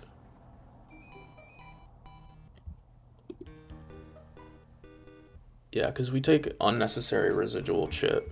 Conk needs to be black belt here. But the residual from the burn is unnecessary because we kill with black belt regardless. Even through the defense boost that it gets from Grassy Seed. With black belt.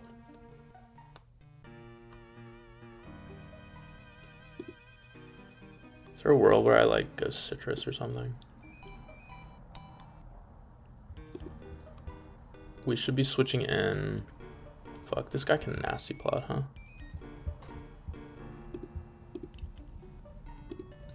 It can nasty plot. I didn't think about that. Did not ponder that. What do we need to do to prevent nasty plot on the Empoleon?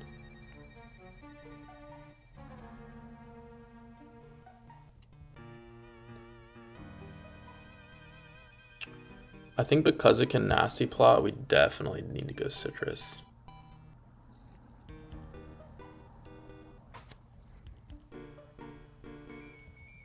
On Conk.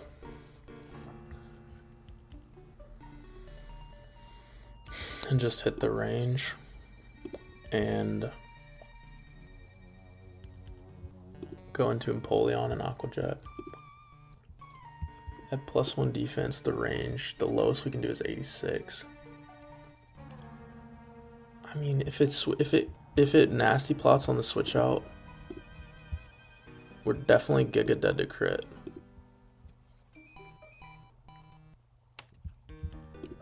Damn, I didn't think about that.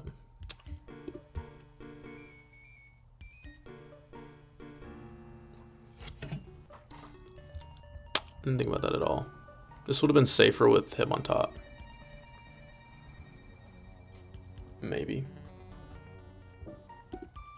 Can we like stall a turn or two with Empoleon? Yeah, we'll do that. We'll figure it out on the fly. It's fine. If this Thievul... Oh, we also need to look at Burden, but... regardless, the first half of this line is easy. We just need to be at specific HPs in order to bait Wild Charge from Arcanine. So turn 1, we're actually going to Will-O-Wisp. It's going to Grassy Glide. If we had clicked man, fuck you. Okay, if we hit Acrobatics and it had crit, maybe we should have clicked Tailwind. That might have actually helped us. And it hit, and our Acrobatics had crit, then we would have been steering a little bit. But hopefully, I mean, this is a range to kill. Yeah, exactly. That's what we were trying to avoid. That's why we stalled a turn. The fact that they crit is irrelevant. Because Wigglytuff will not have a slow kill. Wigglytuff had a slow kill at 55. So Arcanine at this HP should always have a slow kill with Wild Charge. So it can never click Howl. That was the whole point of the first turn. Maybe we should have tailwinded. I think there's a world where that actually helps us. But, actually, does it? Yeah, no, it doesn't. Mudsdale doesn't even outspeed this thing in tailwind. This is, the Intimidate's irrelevant. We're switching into here on a guaranteed wild charge.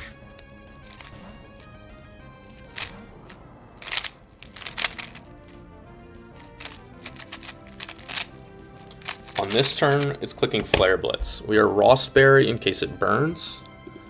It can click Howl on this turn.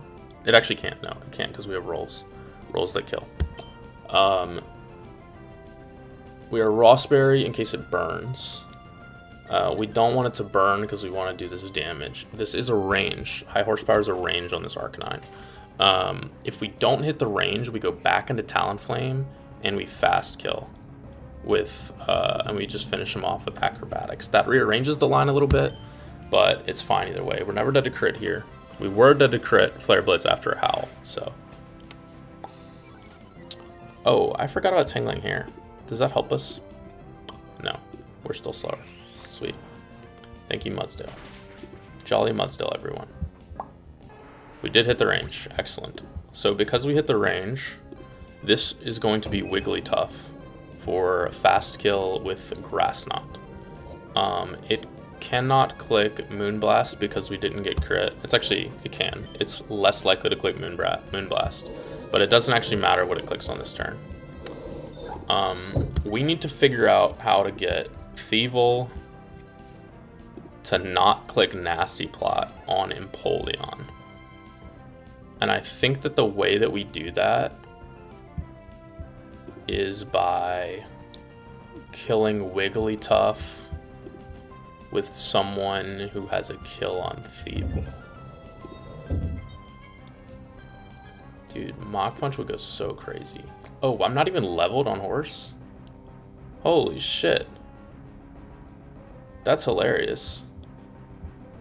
This would have been a lot clean. I mean, actually, it doesn't really change anything, but we would have hit that range all the time if I knew we were level 54.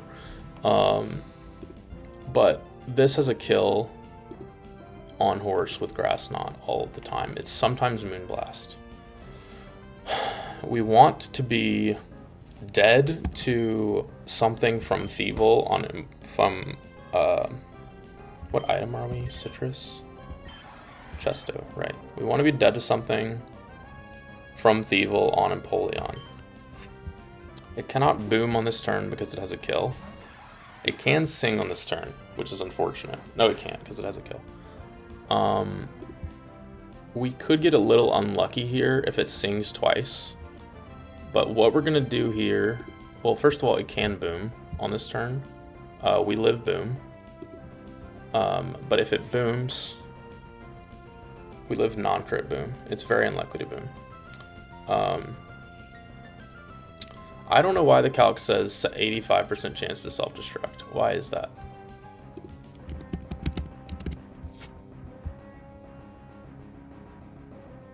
Yeah, I think the calc is fucking up the self-destruct rolls for some reason.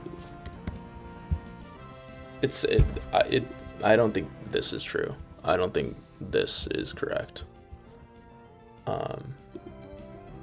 We have a fast kill here. But we want to show Thievul a kill, which is pretty difficult, and I think I'm just gonna send it and not get crit on Conk. Can we show Thievul? Can we kill this with something that shows Thievul a kill? No, we died of Moonblast. It's always Grass Knot here, huh? Why the fuck is the calc being weird? It is always Grass Knot, and Conk is faster and has a kill. Can we get a chain kill with Conk?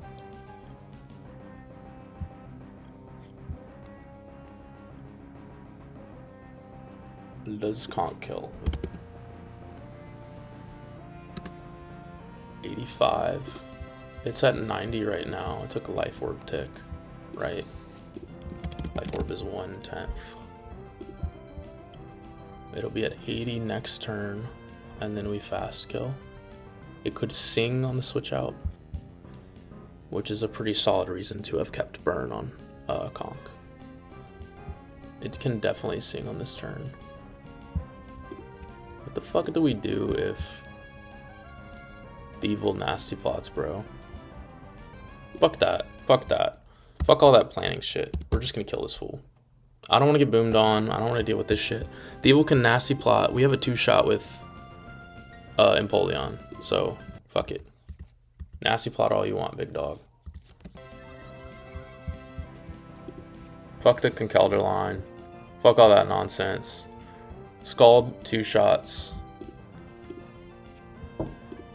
And we 1-tap. We should 2-shot this guy with Flash Cannon. He decided to not nasty plot on the switch. Fuck the flinchies. I don't care about all that nonsense. We're gaming. Hit that drop, buddy.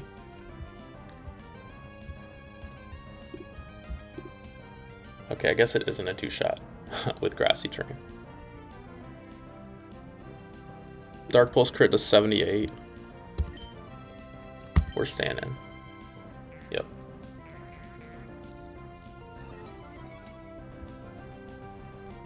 Bro, if I get swept by the Stevel, I'm ending my own life.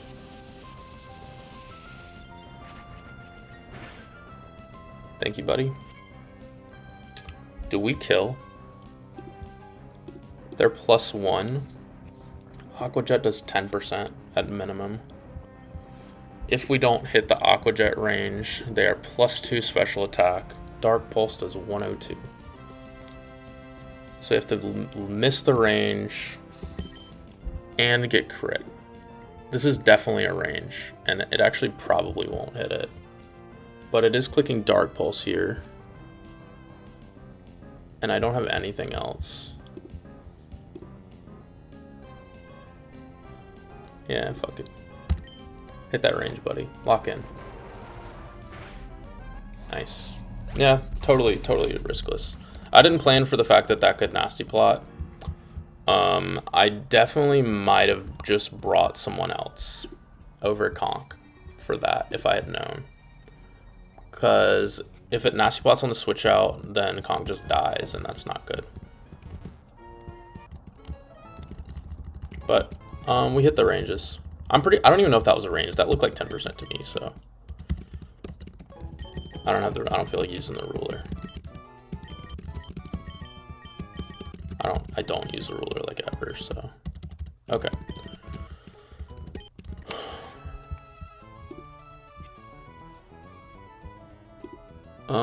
So we're at Lava Ridge Gym. These trainer battles are hard. I'm gonna be 100% honest. These guys are hard. So, probably gonna call it today unless we have some obvious shit. Okay, well that's obvious. You'll have a fast kill. Okay, this guy looks free. We can't pre-damage. I need to remember that. I kind of forget that when we get to gyms, but we need a level fucking horse. It's hilarious. Earthquake.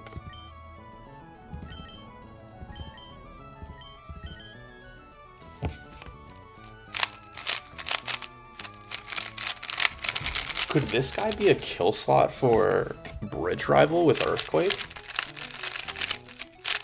Not really. I don't think so. No.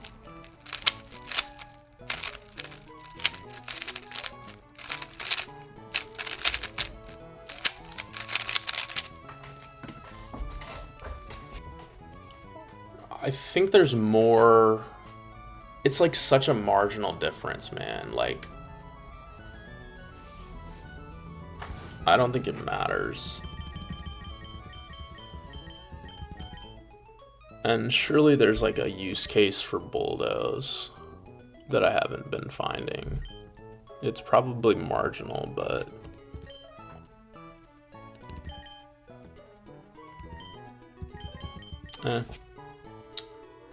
When is the next like tough double? I can't even think of one.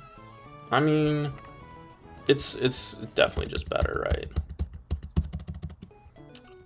We don't have to export that. We can just go manual mode, earthquake, import, fresh.